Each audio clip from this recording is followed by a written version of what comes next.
والأصحاب أجمعين.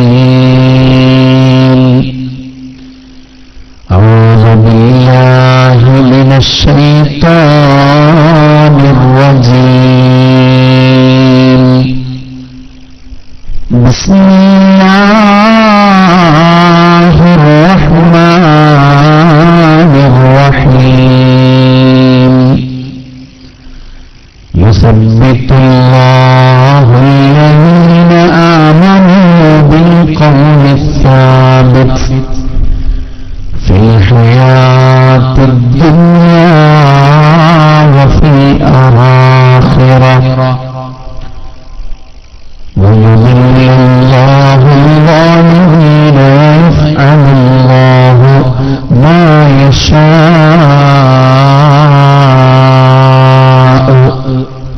صدق الله العلي العظيم. وصدق وبلغنا رسوله النبي الكريم، ونحن على ذلك من الشاهدين الشاكرين. والحمد لله رب العالمين.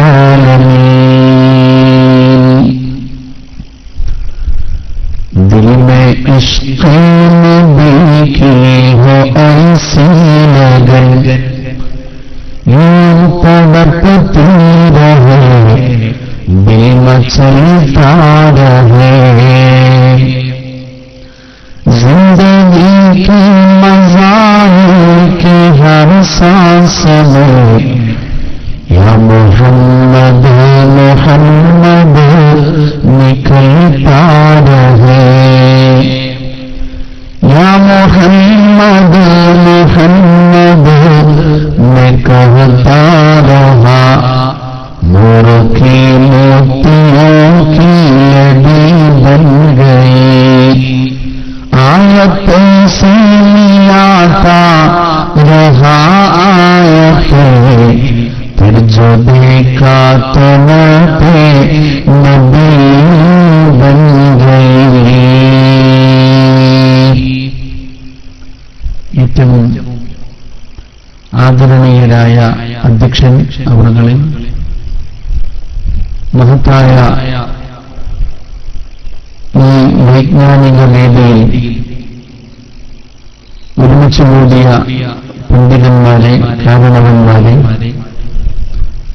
യുവജന വിദ്യാർത്ഥിനികളെ, ഉമ്മമാരെ, സഹോദരിമാരെ, വിശുദ്ധമായ ദീനിന്റെ സ്നേഹ സന്ദേശം അടുത്തുനിന്ന് അകലെയിൽ നിന്നുമായി നിറഞ്ഞ മനസ്സോട് ശ്രമിച്ചുകൊണ്ടിരിക്കുന്ന സഹോദര മതസ്ഥരായ പ്രിയ സുഹൃത്തുക്കളും, സർവശക്തനായ അല്ലാഹു സുബ്ഹാനഹു വ തആല ദുനിയാവിലും നാളെ ആഖിറത്തിലും ഏറെ ഉപകാരപ്രദമായ സ്വാലിഹായ അമലായി നമ്മുടെ ഈ സംഗമത്തെ കബൂൽ ചെയ്യുമാറാവട്ടെ. ഇവിടെ നാം നടത്തിയ പ്രാർത്ഥനകളും നമ്മുടെ എല്ലാ സൽക്കർമ്മങ്ങളും അല്ലാഹു സ്വീകരിക്കുകയും നമ്മുടെ സദുദ്ദേശങ്ങൾ അവൻ സഫലീകരിച്ചു തരികയും ചെയ്യുമാറാവട്ടെ. ഖബർ ഭീകരതയുടെ കാഴ്ചകൾ എന്നതാണ് ഇന്നിവിടെ നമുക്ക് ചർച്ച ചെയ്യാനുള്ള വിഷയം. ഈ ഭൂമിക്ക് മുകളിലുള്ള അനേകായിരം വിഷയങ്ങൾ നമുക്ക് പറയാനും ചർച്ച ചെയ്യാനുമൊക്കെ ഉണ്ടെങ്കിലും സത്യവിശ്വാസികൾ ഇതുപോലെയുള്ള മജ്‌ലിസുകളിൽ ഒരുമിച്ച് കൂടുമ്പോൾ ജീവിതത്തിന്റെ അനിവാര്യമായ മറ്റൊരു ഘട്ടത്തെ സംബന്ധിച്ച് ഭൂമിക്ക് താഴെ വരാൻ പോകുന്ന ജീവിതത്തെക്കുറിച്ച് ആലോചിക്കുന്നത് പതിവുള്ള കാര്യമാണ്. അത് ആലോചിക്കുമ്പോഴും നമ്മുടെ ഭൂമിയുടെ മുകളിലുള്ള ജീവിതത്തിന് മാറ്റു കൂടും. നമ്മുടെ ഇബാദത്തുകളിലും, ജീവകാരുണ്യ പ്രവർത്തനങ്ങളിലും കുടുംബവുമായുള്ള സന്തോഷപരമായ ഇടപെടലുകളിലുമെല്ലാം ഖബറിനെ കുറിച്ചുള്ള ചിന്തകളിൽ മാറ്റം വരുത്തും എന്നുള്ളതുകൊണ്ടാണ് നമ്മൾ ഇങ്ങനെ ഒരു വിഷയം ഇന്ന് ചർച്ച ചെയ്യുന്നത്. അല്ലാഹു അവൻ ഇഷ്ടപ്പെടുന്ന രൂപത്തിൽ പറയാനും കേൾക്കാനും അതിലുപരി ഉൾക്കൊള്ളാനും നമുക്കെല്ലാവർക്കും തൗഫീഖ് നൽകി അനുഗ്രഹിക്കുമാറാവട്ടെ. മരണം ജീവിച്ചിരിക്കുന്ന നമുക്കെല്ലാം ഏറ്റവും ഉറപ്പുള്ള ഒരു സംഭവം മരണമാണ്. മരണത്തിന്റെ ഒരു പര്യായ പദമായിട്ട് പോലും ഉറപ്പ് എന്ന വാക്കിനെ പരിശുദ്ധ ഖുർആൻ ഉപയോഗിച്ചിട്ടുണ്ട് എന്നത് ഒരു യാഥാർത്ഥ്യമാണ്. പരിശുദ്ധ ഖുർആനിൽ അല്ലാഹു തആല പറയുന്നതായി കാണാം, വഅബ്ദു റബ്ബക ഹത്താ യഅതിയകൽ യഖീൻ.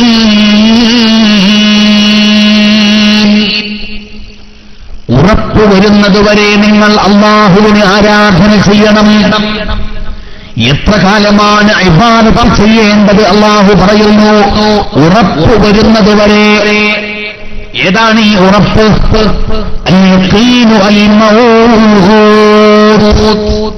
ഉറപ്പ് എന്ന് അല്ലാഹു തആല പറയുന്നത് മരണത്തെ സംബന്ധിച്ചാണ്.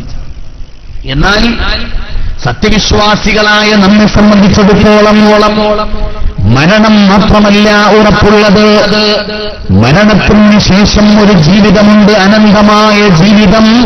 ആ ജീവിതവും നമുക്ക് ഉറപ്പുള്ള കാര്യമാണ്. വിശ്വാസികളും അവിശ്വാസികളും തമ്മിലുള്ള ഏറ്റവും പ്രധാനപ്പെട്ട ഒരു വേർതിരിവ് സംഭവിക്കുന്നതും അവിടെയാണ്. മരിച്ചിടും ജനിച്ച മർത്യരൊക്കെയും ഒരിക്കലും പറഞ്ഞിടാത്ത സത്യമാണിതെങ്കിലും മരിച്ചതിന്റെ പിമ്പ് മറ്റൊരന്തമറ്റ ജീവിതം വരിച്ചിടേണ്ടതാണു മർത്യനുള്ള മേന്മയോർക്കമീ. അത് വിശ്വാസികളുടെ സ്വരമാണ്. മരണം എല്ലാവർക്കും ഉറപ്പുള്ളതാണ്. എന്നാൽ മരണാനന്തരം ഒരു ജീവിതമുണ്ട്. അതാണ് ശാശ്വതമായ ജീവിതം, അനന്തമായ ജീവിതം, അനശ്വരമായ ജീവിതം. അവിടെയാണ് വിശ്വാസി മറ്റുള്ളവനേക്കാൾ മീതെ നിൽക്കുന്നത്. അള്ളാഹു നമ്മെ യഥാർത്ഥ വിശ്വാസികളിൽ ഉൾപ്പെടുത്തി അനുഗ്രഹിക്കുമാറാവട്ടെ. നമ്മുടെ മുൻഗാമികളായ മഹദീ മഹാന്മാർ മരണാനന്തര ജീവിതത്തിൽ അവർക്ക് സംശയമുണ്ടായിരുന്നില്ല. മഹദിയായ ഉമ്മുൽ മുഅ്മിനീന ബീവി ആയിഷ റളിയല്ലാഹു തആല അൻഹാ, ആയിഷ ബീവി റളിയല്ലാഹു അൻഹയുടെ വീട്ടിലാണ് നബി സല്ലല്ലാഹു അലൈഹി വസല്ലമ കിടക്കുന്നത്, സിദ്ദീഖ് റളിയല്ലാഹു അൻഹു കിടക്കുന്നത്, ഉമറുൽ ഫാറൂഖ് റളിയല്ലാഹു അൻഹു കിടക്കുന്നത്. റസൂലുള്ളാഹി സ്വല്ലല്ലാഹു അലൈഹി വസല്ലമ തങ്ങളുടെ എല്ലാ ഭാര്യമാരുടെ വീടുകളും മദീനത്തെ പള്ളിയോട് ചേർന്നുകൊണ്ടുള്ളതായിരുന്നു. പക്ഷേ കാലക്രമത്തിൽ പുരോഗമനം വന്നപ്പോ എല്ലാ വീടുകളും ഇടിച്ചു നിരപ്പാക്കപ്പെട്ടു, എല്ലാം പള്ളിയായി വിപുലീകരിക്കപ്പെട്ടു.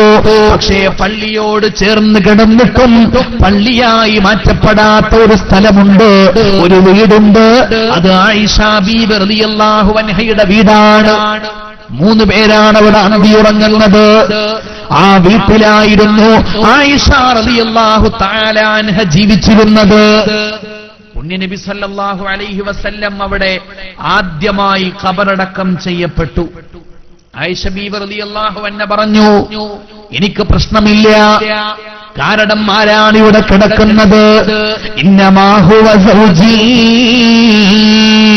അതെന്റെ ഭർത്താവാണ്, എന്റെ ജീവിതത്തിന്റെ പ്രാണസഖിയാണ്, പരിശുദ്ധ നബിയാണ് മുഹമ്മദ് മുസ്തഫ സല്ലല്ലാഹു അലൈഹി വസല്ലം. എനിക്ക് നഷ്ടപ്പെടാനൊന്നുമില്ല, എനിക്ക് ആലോചിക്കാനൊന്നുമില്ല. എന്റെ ഭർത്താവാണ് കിടക്കുന്നത്. സാധാരണ ഒരു പെണ്ണ് വീട്ടിൽ ജീവിക്കുന്ന പോലെ സാധാരണമായ വേഷവിധാനങ്ങൾ ധരിച്ചുകൊണ്ട് യാതൊരു വിധത്തിലുള്ള പ്രശ്നവുമില്ലാതെ ആ വീട്ടിന്റെ ഉള്ളിൽ ജീവിക്കുവാൻ എനിക്കന്ന് സാധിച്ചിരുന്നു. 2 കൊല്ലം കഴിഞ്ഞു. മഹാനായ അബൂബക്കർ സിദ്ദീഖ് റളിയല്ലാഹു തആല അൻഹു വഫാത്തായി. പരിശുദ്ധ നബി സല്ലല്ലാഹു അലൈഹി വസല്ലമയുടെ സമീപത്ത് ഖബറടക്കം ചെയ്യപ്പെടുകയാണ്. പ്രവാചകന്റെ പിൻവശത്തായി പ്രവാചകന്റെ തോളിലേക്ക് തല ചായ്ച്ചുകൊണ്ട് സിദ്ദീഖ് റളിയല്ലാഹു അൻഹു കടന്നു വന്നു. എന്റെ വീട്ടിലാണ് ഖബറുള്ളത്, പക്ഷേ എനിക്ക് പ്രശ്നമില്ല, അതെന്റെ ജീവിതത്തെ ബാധിക്കുന്നില്ല. ഞാൻ പറയുമായിരുന്നു, ഇന്നമാഹുമാ സൗജീ വ അബീ,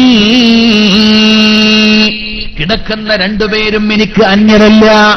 ഒന്ന് എന്റെ ഭർത്താവാണ്, മറ്റൊന്ന് എന്റെ പൊന്നുപ്പയാണ്, എന്റെ പ്രിയപ്പെട്ട പിതാവാണ്. അതുകൊണ്ട് സാധാരണ ഒരു പെണ്ണ് സ്വന്തം വീട്ടിന്റെ അകത്തളത്തില് ഏതൊരു വേഷമാണോ ധരിക്കുന്നത്, സാധാരണമായ വേഷം ധരിച്ചുകൊണ്ട് എന്റെ വീട്ടിൽ സമാധാനത്തോടുകൂടെ സാധാരണ ജീവിതം ഞാൻ നയിച്ചു. 10 കൊല്ലം കഴിഞ്ഞപ്പോൾ മഹാനായ അബൂബക്കർ സിദ്ദീഖ് റളിയല്ലാഹു അൻഹുവിന്റെ ശേഷം സിദ്ദീഖ് റളിയല്ലാഹു അൻഹുവിന്റെ തോളിലേക്ക് തലവെച്ചുകൊണ്ട് സിദ്ദീഖ് റളിയല്ലാഹു അൻഹുവിന്റെ പിന്നിലായി മൂന്നാമനായി ഉമർ ഇബ്നുൽ ഖത്താബ് റളിയല്ലാഹു അൻഹു കടന്നു വന്നു. ആയിഷ ബീവി റളിയല്ലാഹു അൻഹ പറയുകയാണ്, എന്റെ തന്നെ സമ്മതത്തോടുകൂടെയാണ് ഉമർ അവിടെ ഖബറടക്കം ചെയ്യപ്പെട്ടത്. പക്ഷേ അതോടുകൂടെ എന്റെ സമാധാനം നഷ്ടമായി. എന്തുകൊണ്ട്? ഉമറിനോട് എനിക്ക് ദേഷ്യമുണ്ടായതുകൊണ്ടില്ല, ഉമറിന്റെ എതിരാളിയായതുകൊണ്ടില്ല. ഉമർ എനിക്ക് അന്യപുരുഷനാണ്. അജ്നബിയായ ഒരു പുരുഷന്റെ മുമ്പില്, അന്യപുരുഷന്റെ സാന്നിധ്യത്തില് ഒരു പെണ്ണ് സാധാരണമായ വേഷത്തിൽ വന്നുകൂടാ. അവളുടെ ശരീരം മുഴുവനും മറക്കേണ്ടതാണ്, പരിപൂർണ്ണ ഹിജാബിൽ നിൽക്കേണ്ടവരാണ്. ഉമർ ഇബ്നുൽ ഖത്താബ് റളിയല്ലാഹു അൻഹു ഖബറടക്കം ചെയ്യപ്പെട്ടപ്പോൾ എന്റെ വീട്ടിലുള്ള താമസം എനിക്ക് വളരെ ദുഷ്കരമായ ഒരു അനുഭവമായി പോയി. ആരെക്കുറിച്ചായി പറയുന്നത്? കൺമുന്നിൽ കാണുന്ന ആളെക്കുറിച്ചല്ല. അന്യപുരുഷന്റെ മുമ്പിൽ എനിക്ക് സാധാരണമായ വേഷം മതിയാവില്ലല്ലോ. എന്റെ ശരീരമാസകലം മൂടിപ്പതക്കുന്ന പരിപൂർണമായ ഹിജാബ് വേണമല്ലോ. 24 മണിക്കൂറും ഹിജാബ് ധരിച്ചുകൊണ്ട് സ്വന്തം വീട്ടിന്റെ ഉള്ളില് ഒരു പെണ്ണെങ്ങനെയാണ് താമസിക്കുക എന്നാലോചിച്ചുകൊണ്ട് ആയിഷ ബീവി റളിയല്ലാഹു അൻഹ വേദനിക്കുന്നത് ആരെക്കുറിച്ച് ഓർത്തുകൊണ്ടാണ്? 6 അടി മണ്ണിൽ അടക്കം ചെയ്യപ്പെട്ടു പോയ ഒരാൾ, ഖബറിന്റെ ആഴങ്ങളിലേക്ക് പോയ ഒരാൾ, സയ്യിദുനാ ഉമർ ഇബ്നുൽ ഖത്താബ് റളിയല്ലാഹു തആല അൻഹുവിനെ കുറിച്ച് ആലോചിച്ചുകൊണ്ടാണ്. അപ്പം മരണാനന്തര ജീവിതത്തിലുള്ള അവരുടെ വിശ്വാസത്തിന്റെ ഒരു ഉറപ്പ്, അതാണ് ഈ സംഭവത്തിൽ എന്ന് നമുക്ക് മനസ്സിലാക്കാനുള്ളത്. മണ്ണിന്റെ അടിയിൽ പോയ മരിച്ചുപോയ ആളല്ലേ എന്നല്ല ആയിഷ ബീവി ചിന്തിച്ചത്. ഖബറിൽ ജീവിക്കുന്ന ഉമർ ഇബ്നുൽ ഖത്താബ് ബർസഖിയായ ജീവിത രംഗത്തിലൂടെ കടന്നു പോകുന്ന ഉമർ റളിയല്ലാഹു തആല അൻഹു, ആ ഉമർ ഇബ്നുൽ ഖത്താബിന്റെ സാന്നിധ്യത്തിൽ എന്റെ ജീവിതം ദുഷ്കരമായി എന്ന് ആയിഷ ബീവി റളിയല്ലാഹു അൻഹ പറയുമ്പോ, ഖബറിൽ ഒരു ജീവിതമുണ്ട് എന്ന കാര്യത്തിൽ പുണ്യനബിയുടെ മാറിൽ പറ്റിക്കിടന്നുകൊണ്ട് ദീൻ പഠിച്ച ആയിഷ ബീവിയുടെ ഉറപ്പ് എത്രത്തോളം ഉണ്ടായിരുന്നു എന്ന് മുഅ്മിനീങ്ങളെ, പ്രത്യേകിച്ച് എന്റെ ചെറുപ്പക്കാരെ, നമ്മൾ മനസ്സിലാക്കേണ്ടതാണ്. ബദർ യുദ്ധം കഴിഞ്ഞ വേളയിൽ ഒരു ചെറിയ കിണർ, ഖലീബ് എന്ന് പറയുന്ന ആ കിണറിന്റെ ഉൾഭാഗത്ത് 70ഓളം കബന്ധങ്ങൾ, ശിരസ്സറ്റ കബന്ധങ്ങൾ, ശരീരങ്ങൾ കിടക്കുകയാണ്, മയ്യിത്തുകൾ കൂടിക്കിടക്കുകയാണ്. അബൂജഹലുണ്ട്, ഉത്ബയുണ്ട്, ശൈബയുണ്ട്, വലീദുണ്ട്, ഒരുപാട് കിങ്കരന്മാരുണ്ട്, മക്കയിലെ പ്രമുഖരുണ്ട്, പ്രമാണിമാരുണ്ട്. അവരുടെ ശിരസ്സറ്റ കബന്ധങ്ങളാണ് കുമിഞ്ഞു കിടക്കുന്നത്, അവരുടെ ശവശരീരങ്ങളാണ് കൂടിക്കിടക്കുന്നത്. അള്ളാഹുവിന്റെ പ്രവാചകൻ സ്വല്ലല്ലാഹു അലൈഹി വസല്ലമ ആ കിണറിന്റെ ചാരത്ത് വന്ന് നിൽക്കുകയാണ്, ഒരു പ്രഭാഷണം ആരംഭിക്കുകയാണ്. ആരോടാണ് സംസാരിക്കുന്നത്? ചത്തുകിടക്കുന്ന ശവങ്ങളോട്. 70ഓളം ശവശരീരങ്ങളോട് പരിശുദ്ധ നബി സല്ലല്ലാഹു അലൈഹി വസല്ലമയുടെ ഉജ്ജ്വലമായ ഒരു ചോദ്യം, ഉത്കൃഷ്ടമായ ഒരു പ്രഭാഷണം. ആരാണിത്? ലോകത്തിന്റെ നേതാവ് സല്ലല്ലാഹു അലൈഹി വസല്ലം. സാധാരണ ഒരാളാണെങ്കിൽ വികാരാവേശത്താൽ, ആവേശത്തിന്റെ തല്ലിച്ചയിൽ അരുതാത്തത് വല്ലതും പറയുകയാണോ എന്ന് വേണമെങ്കിൽ സംശയിക്കാൻ സാധ്യതയുണ്ട്. പക്ഷേ ഇത് അങ്ങനെ വികാരത്തിന്റെ തള്ളിച്ചയിൽ വല്ലതും പറഞ്ഞു പോകുന്ന നേതാവല്ല. ഇത് അഷ്റഫുൽ ഖൽഖാണ്, ലോകത്തിന്റെ പുതുദൂതനാണ്, ലോകത്തിന്റെ ഹബീബ് പരിശുദ്ധ മുഹമ്മദ് മുസ്തഫ സല്ലല്ലാഹു അലൈഹി വസല്ലം. ഇന്നല്ലാഹ റബ്ബനാ വഅദനാ വഅദാ ഫസദ്ദഖ വഅദാ. അല്ലാഹു തആല ഞങ്ങളുടെ നാഥനായ തമ്പുരാൻ ബദറിന്റെ രണാങ്കണത്തിലേക്ക് ഇറങ്ങി വരുമ്പോ ഞങ്ങൾക്കൊരു വാക്ക് തന്നിരുന്നു. ആ വാക്കവൻ പരിപൂർണമായി പാലിക്കുകയും ചെയ്തിട്ടുണ്ട്. ഫഹൽ വജത്തും മാ വഅദ റബ്ബുകും ഹഖാ. നിങ്ങളുടെ തമ്പുരാക്കന്മാർ യുദ്ധക്കളത്തിലേക്ക് വരുമ്പോ നിങ്ങൾക്കൊരു വാക്ക് തന്നിരുന്നു, അത് സത്യമായി നിങ്ങൾക്ക് മുമ്പിൽ പുലർന്നിട്ടുണ്ടോ? നബി സല്ലല്ലാഹു അലൈഹി വസല്ലമ തങ്ങള് വളരെ അർത്ഥഗർഭമായ ഒരു ചോദ്യം ഹാസ്യരൂപത്തിൽ അവരോട് ചോദിക്കുകയാണ്. സംഭവം സ്വഹാബികളൊക്കെ ലൈവായി കാണുകയാണ്. ഉമർ ബിൻ ഖത്താബ് റളിയല്ലാഹു തആല അൻഹു അവിടെ ഒരുമിച്ച് കൂടിയ മുഅ്മിനീങ്ങളുടെ സംശയം, നാം അടക്കമുള്ള വരാൻ പോകുന്ന തലമുറകളുടെ സംശയം പുണ്യ റസൂൽ സല്ലല്ലാഹു അലൈഹി വസല്ലമ തങ്ങളുടെ മുന്നിൽ ചോദിക്കുകയാണ്. അല്ലാഹുവിന്റെ റസൂലേ, അതുകല്ലിമുൽ മൗതാ, ചത്തുകിടക്കുന്ന ശവശരീരങ്ങളോട് സംസാരിച്ചതുകൊണ്ട് എന്തു നേട്ടമാണ് നബിയേ, എന്തു പ്രയോജനമാണ് പരിശുദ്ധ പ്രവാചകരെ സല്ലല്ലാഹു അലൈഹി വസല്ലം? റസൂലുള്ളാഹി സ്വല്ലല്ലാഹു അലൈഹി വസല്ലമ തങ്ങളോട് ഉമർ ചോദിക്കുന്നത് സ്വന്തം സംശയമല്ല, ഇന്നും ലോകത്ത് നിലനിൽക്കുന്ന ഒരു സംശയമാണ്. മരണാനന്തരം ഒരു ജീവിതമോ, മരിച്ചുപോയ ആളുകളോട് സംസാരമോ? ഉമർ റളിയല്ലാഹു അൻഹുവിന്റെ ചോദ്യത്തിന് ഹബീബായ റസൂലുള്ളാഹി സ്വല്ലല്ലാഹു അലൈഹി വസല്ലമ തങ്ങൾ മറുപടി പറഞ്ഞു, മാ അൻതും ബിഅസ്മഅ മിൻഹുമോ. ഈ ചത്തുകിടക്കുന്ന ശവശരീരങ്ങളെക്കാൾ കേൾവിശക്തി ജീവിച്ചിരിക്കുന്ന നിങ്ങൾക്കുണ്ടെന്ന വിശ്വാസം ഈ പ്രവാചകനില്ല. ജീവിച്ചിരിക്കുന്ന കാലത്ത് കേൾവിക്കൊരു പരിധിയുണ്ട്. 20,000-നും 20,000-നും ഇടയിലുള്ള ശബ്ദം മാത്രമേ ഇന്ന് നമുക്ക് കേൾക്കാൻ കഴിയുകയുള്ളൂ. ഞാനിവിടെ വന്ന് ഈ മൈക്ക് ഇങ്ങനെ ഓഫാക്കി എന്തെങ്കിലും മന്ത്രിച്ചതുകൊണ്ട് ഇവിടെ ഇരിക്കുന്ന നിങ്ങൾക്ക് എന്നെ കേൾക്കാൻ പറ്റൂല. 20-ന് താഴെ പോയാൽ കേൾക്കൂല. ഇനിയിപ്പോൾ ഉള്ള മൈക്കെല്ലാം കൂടി ഇതിന്റെ വോള്യം പരമാവധി കൂട്ടി, ഞാൻ എന്റെ വോള്യം കൂട്ടി, നിങ്ങളൊക്കെ ഈ ബോക്സിന്റെ തൊട്ട് മുമ്പിൽ കൊണ്ടുവന്നിരുത്തിയിട്ട് പരമാവധി കൊണ്ട് അടിച്ചാൽ ചെവി അതോടുകൂടി അടിച്ചു. 20,000-ന്റെ മുകളിൽ പോയാലും കേൾക്കാൻ പറ്റൂല. അത് നമ്മൾ ഭൂമിയുടെ മുകളിൽ ജീവിക്കുമ്പോഴുള്ള സയൻസാണ്. പക്ഷേ ഭൂമിയുടെ അടിയിലേക്കൊന്ന് ചെന്നു കഴിഞ്ഞാൽ മഹാനായ പ്രവാചകൻ സല്ലല്ലാഹു അലൈഹി വസല്ലമ തങ്ങളുടെ പ്രസ്താവനയാണ്, ഇവിടെ ജീവിച്ചിരിക്കുന്ന നിങ്ങളെക്കാൾ ബർസഖിയായ ലോകത്തുകൂടെ കടന്നു പോകുന്ന ആളുകൾ കേൾക്കാൻ കഴിവുള്ളവരാണ്, അപാരമായ കേൾവിശക്തിയുള്ളവരാണ്. വലാകിന്നഹും ലാ യുജീബൂൻ. അവരുടെ മറുപടി കേൾക്കാൻ നിങ്ങൾക്ക് സാധ്യമല്ല, അവർ മറുപടി പറയുകയുമില്ല. പുണ്യ നബി സല്ലല്ലാഹു അലൈഹി വസല്ലമ ബർസഖിയായ ലോകത്തിന്റെ അവസ്ഥകൾ നമുക്ക് പരിചയപ്പെടുത്തി തരികയാണ്. വല്ലാത്ത കേൾവിയാണ് അവിടെ. അതുകൊണ്ടാണല്ലോ നാം നമ്മുടെ സഹോദരനെ കൊണ്ടുപോയി ഖബറടക്കിയാൽ മൂടുകല്ല് വെച്ച് 3 പിടി മണ്ണ് വാരിയിട്ട് ഖബറൊരുക്കിയിട്ട് നമ്മളൊക്കെ തിരിച്ചു പോരുകയാണ് ദുനിയവിയായ തിരക്കുകളിലേക്ക്, നമ്മുടെ ബന്ധങ്ങളിലേക്ക്, ബന്ധനങ്ങളിലേക്ക്, നമ്മുടെ ജീവിതത്തിന്റെ നാനാവിധങ്ങളായ തിരക്കുകളിലേക്ക് തിരിച്ചു വരുമ്പോ ആ ഖബറിൽ കിടക്കുന്ന മയ്യത്തിന്റെ അവസ്ഥ എന്താ? ഇന്നൽ മയ്യിത്ത ലയസ്മഉ ഖർന നിആലിഹിം. തന്റെ ഖബറിന്റെ ചാരത്ത് വന്ന് തിരിച്ചു പോകുന്ന ആ ആളുകളുടെ ചെരുപ്പടിക്കാലിന്റെ കരപരാ ശബ്ദം പോലും ഖബറിൽ കിടക്കുന്ന മനുഷ്യൻ കേൾക്കുമെന്ന് നുണ പറയാത്ത നാവുകൊണ്ട് അഷ്റഫുൽ ഖൽഖ് നബി മുഹമ്മദ് മുസ്തഫ സല്ലല്ലാഹു അലൈഹി വസല്ലം അതൊരു അസാധാരണമായ ലോകമാണ്. അവിടെ ജീവിതമുണ്ട് എന്ന കാര്യത്തിൽ സംശയമില്ല. പക്ഷേ അല്ലാഹു തആല പറയുകയാണ്, അതൊരു സാധാരണ ജീവിതമല്ല, അത് മറക്കുള്ളിലെ ജീവിതമാണ്. സൂറത്തുൽ മുഅ്മിനൂനയുടെ 100-ാമത്തെ ആയത്തിലൂടെ അല്ലാഹു തആല പറയുന്നു, ആ ജീവിതത്തിന്റെ പേര് ബർസഖിയായ ജീവിതം.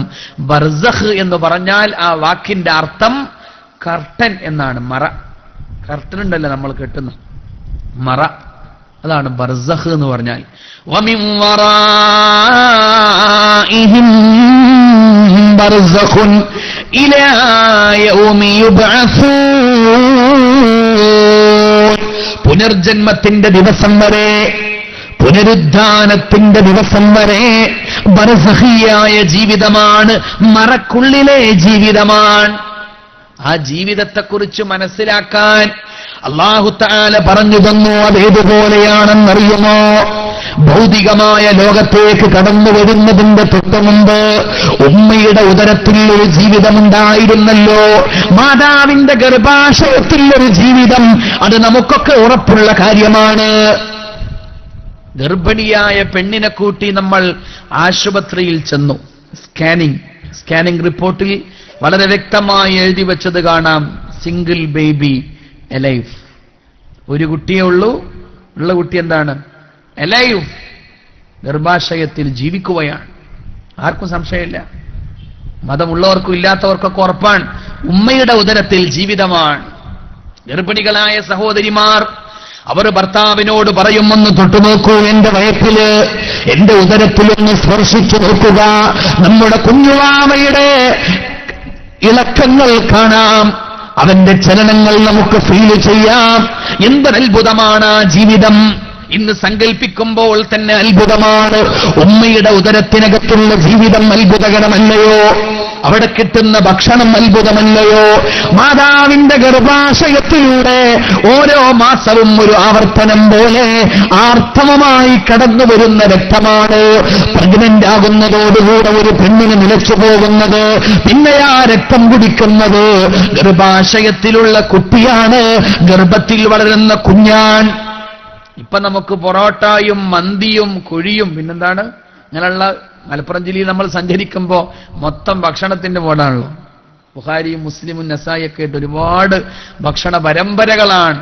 പക്ഷെ ഇവിടെ നമ്മൾ ആലോചിക്കണം, നമ്മളെല്ലാം ഇന്ന് നമ്മൾ എന്ത് കഴിച്ചാലും ഇന്നലെ നമ്മൾ കഴിച്ചത് മാതാവിന്റെ ഗർഭാശയത്തിൽ ഊറി വരുന്ന രക്തമായിരുന്നു, രക്തം കുടിച്ചുകൊണ്ടുള്ള ഒരു ജീവിതം. ഇപ്പൊ പറഞ്ഞാൽ തന്നെ നമുക്ക് ഒരു ഷെയ്മകേട് പോലെ തോന്നും. അന്നത്തെ വിജ്ഞാന സമ്പാദനം അതിലേറെ അത്ഭുതമാണ്. ഇന്നൊരുപാട് സംവിധാനങ്ങൾ വേണം. 10,000 രൂപ മുടക്കുള്ള ഒരു പരിപാടി സംഘടിപ്പിച്ചുകൊണ്ടാണ് ഏതാനും ചില സത്യങ്ങൾ, ആശയങ്ങൾ നമ്മൾ പരസ്പരം ഷെയർ ചെയ്യുന്നത്. പക്ഷേ ഗർഭത്തിലിരിക്കുന്ന കുഞ്ഞിന്റെ കാര്യം അതല്ല. അവനെ ഗർഭം ധരിച്ച പെണ്ണിന്റെ മനസ്സിലൂടെ കടന്നു പോകുന്ന ചെറുതും വലുതുമായ ചിന്തകൾ, ആ ഉമ്മയുടെ മനസ്സിലൂടെ കടന്നു പോകുന്ന വിചാരങ്ങൾ, വികാരങ്ങൾ, അത് മുഴുവനും ഒപ്പിയെടുക്കുകയാണ് ആ കുട്ടി. ഗർഭിണിയായ പെണ്ണിങ്ങനെ ഓതുകയാണ്, അർ-റഹ്മാനു അല്ലമൽ ഖുർആൻ ഖലഖൽ ഇൻസാന അല്ലമഹുൽ ബയാൻ.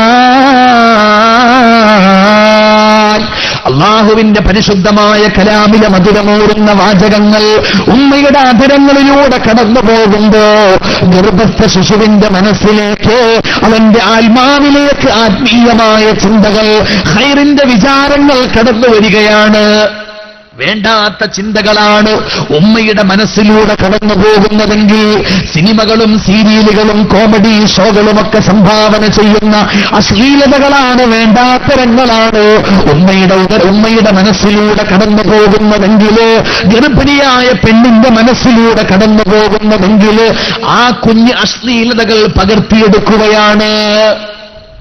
അവൻ ഗർഭസ്ഥ ശിശുവായിരിക്കുമ്പോഴേ അശ്ലീലതകളാണ് അവന്റെ ആത്മാവിലേക്ക് പകർത്തിയെടുക്കുന്നത്. അള്ളാഹു നമ്മളെയൊക്കെ കാത്തുരക്ഷിക്കുമാറാവട്ടെ. അപ്പൊ അതൊരു അത്ഭുതകരമായ ലോകമാണ്. അങ്ങനെ ഒരു ലോകമുണ്ടായിരുന്നു, അവിടെ നമ്മളൊക്കെ ജീവിച്ചിരുന്നു എന്ന കാര്യത്തിൽ ആർക്കും സംശയമില്ല. എന്തുകൊണ്ടാണ് ആദം നബി അലൈഹിസ്സലാത്തു വസ്സലാമിനെ പടച്ചതുപോലെ ഖലഖതുഹു ബിയദിയ, എന്റെ കൈകൊണ്ട് പടച്ചു എന്നല്ല പറഞ്ഞല്ലോ ആദം നബി അലൈഹിസ്സലാമിനെ കുറിച്ച്. അതുപോലെ കളിമണ്ണിൽ നിന്നൊരു രൂപമെടുത്തിട്ട് ആ രൂപത്തിലേക്ക് ആത്മാവങ്ങ് ഊതിക്കൊടുത്ത് പടച്ചാ പോരെ നമ്മളൊക്കെ? എന്തിനാണ് ഉമ്മയുടെ ഉദരത്തിൽ അല്പകാലം, മാതാവിന്റെ ഗർഭാശയത്തിൽ അല്പകാലം നമുക്കല്ലാഹു ഒരു ജീവിതം നൽകിയത്? നാളെ ഭൂമിയാകുന്ന മാതാവിന്റെ ഗർഭാശയത്തില് അഥവാ 6 അടി മണ്ണില് ഖബറിന്റെ ഉള്ളില് ഒരു ജീവിതമുണ്ട്. ആ ജീവിതത്തെക്കുറിച്ച് നമുക്കൊരു വിശ്വാസമുണ്ടാകണം. അതിനാണ് ഉമ്മയുടെ ഉദരത്തിൽ ആദ്യം ഒരു ജീവിതം. ഭൂമിയിലേക്ക് വരുന്നതിന്റെ മുമ്പ് ഉമ്മാന്റെ വയറ്റില്, നാളെ പരലോകത്ത് എത്തുന്നതിന്റെ മുമ്പില് ഭൂമിയാകുന്ന ഉമ്മയുടെ വയറ്റിൽ ഖബറിന്റെ ഉള്ളിലെ ഒരു ജീവിതം. അതാണ് അല്ലാഹു പറയുന്നത്. അല്ലാഹു തആല വിശദീകരിക്കുകയാണ്, ഫമുസ്തഖറുൻ വമുസ്തൗദഉ.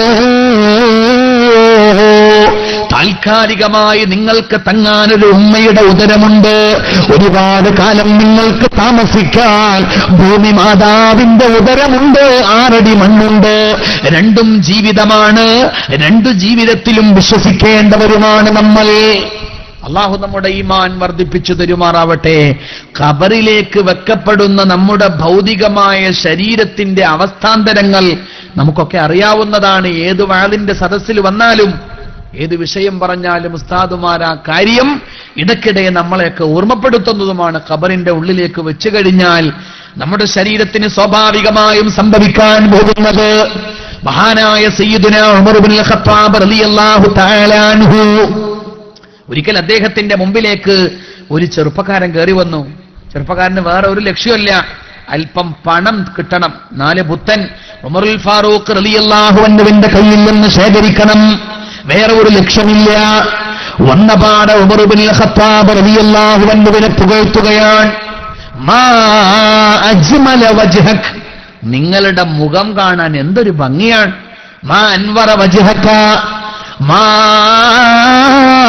അഹ്സന വജ്ഹക്, നിങ്ങളുടെ മുഖത്തിന് എന്തൊരു ഭംഗിയാണ്. നിങ്ങളുടെ വദനാംബുജങ്ങൾക്ക് പനിനീരിന്റെ സൗരഭ്യമാണ്. ഉമർ റളിയല്ലാഹു തആല അൻഹുവിന്റെ ഗാംഭീര്യം മുട്ടിനിൽക്കുന്ന മുഖത്തേക്ക് ഉറ്റുനോക്കിക്കൊണ്ട് ഈ ചെറുപ്പക്കാരന്റെ അഭിപ്രായ പ്രകടനമാണ്. സംഗതി പറയുന്നതൊക്കെ സത്യമാണെങ്കിലും ഈ മനുഷ്യന്റെ മനസ്സിൽ അല്പം പണം കിട്ടണം എന്നല്ലാതെ വേറെ ഒരു ലക്ഷ്യമില്ല. ദീപസ്തംഭം മഹാശ്ചര്യം, എനിക്കും കിട്ടണം പണം എന്ന് പറഞ്ഞല്ലോ, അതേപോലുള്ളൊരു വാക്കാണ്. ഇയാൾ എന്തെങ്കിലും മുഖസ്തുതി പറഞ്ഞ് ഉമറുൽ ഫാറൂഖ് തങ്ങളിൽ നിന്ന് പണം കറ്റാൻ വേണ്ടി കടന്നു വന്ന ചെറുപ്പക്കാരനാണ്. ഉമർ തങ്ങൾ ഈ കാര്യം അറിയില്ല. പക്ഷെ അദ്ദേഹത്തിന് വേറെ ഒരു കാര്യം അറിയാം. തന്റെ മുഖത്ത് നോക്കി പുകഴ്ത്തിയപ്പോ ആ പുകഴ്ചയിൽ അദ്ദേഹം വീണുപോയില്ല.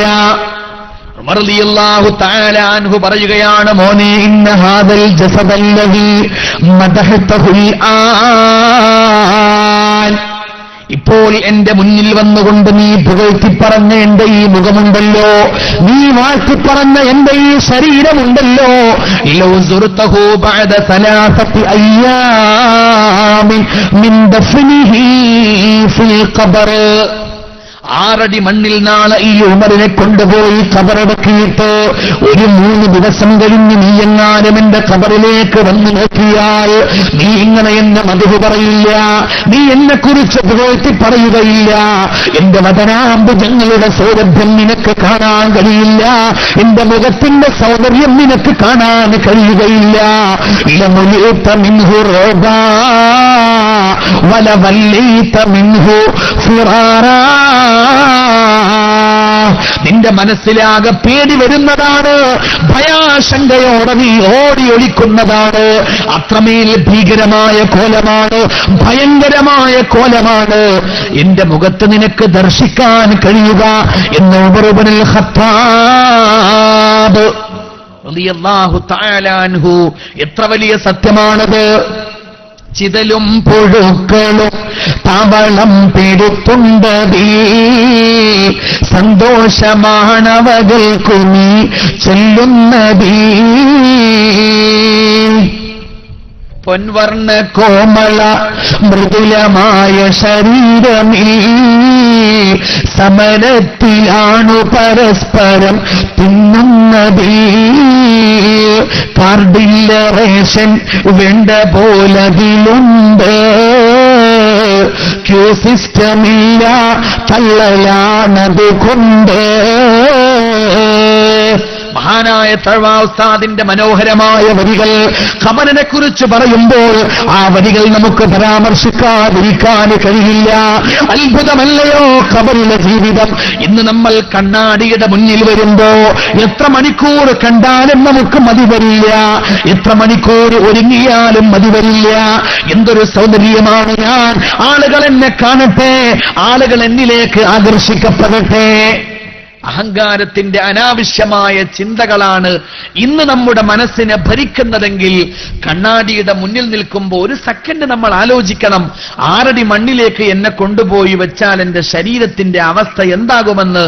അങ്ങനെ ചിന്തിക്കാൻ നമ്മുടെ സഹോദരിമാർക്ക് സാധിച്ചിരുന്നുവെങ്കിൽ അന്യപുരുഷന്മാരുടെ ഹൃദയം കവരുന്ന രൂപത്തിൽ ആഭാസകരമായ വേഷം ധരിച്ചുകൊണ്ട് അങ്ങാടികളിലൂടെ ആടി നടക്കുവാൻ അവർക്ക് സാധിക്കുമായിരുന്നില്ല. അല്ലാഹു നമുക്ക് ബോധം നൽകുമാറാവട്ടെ.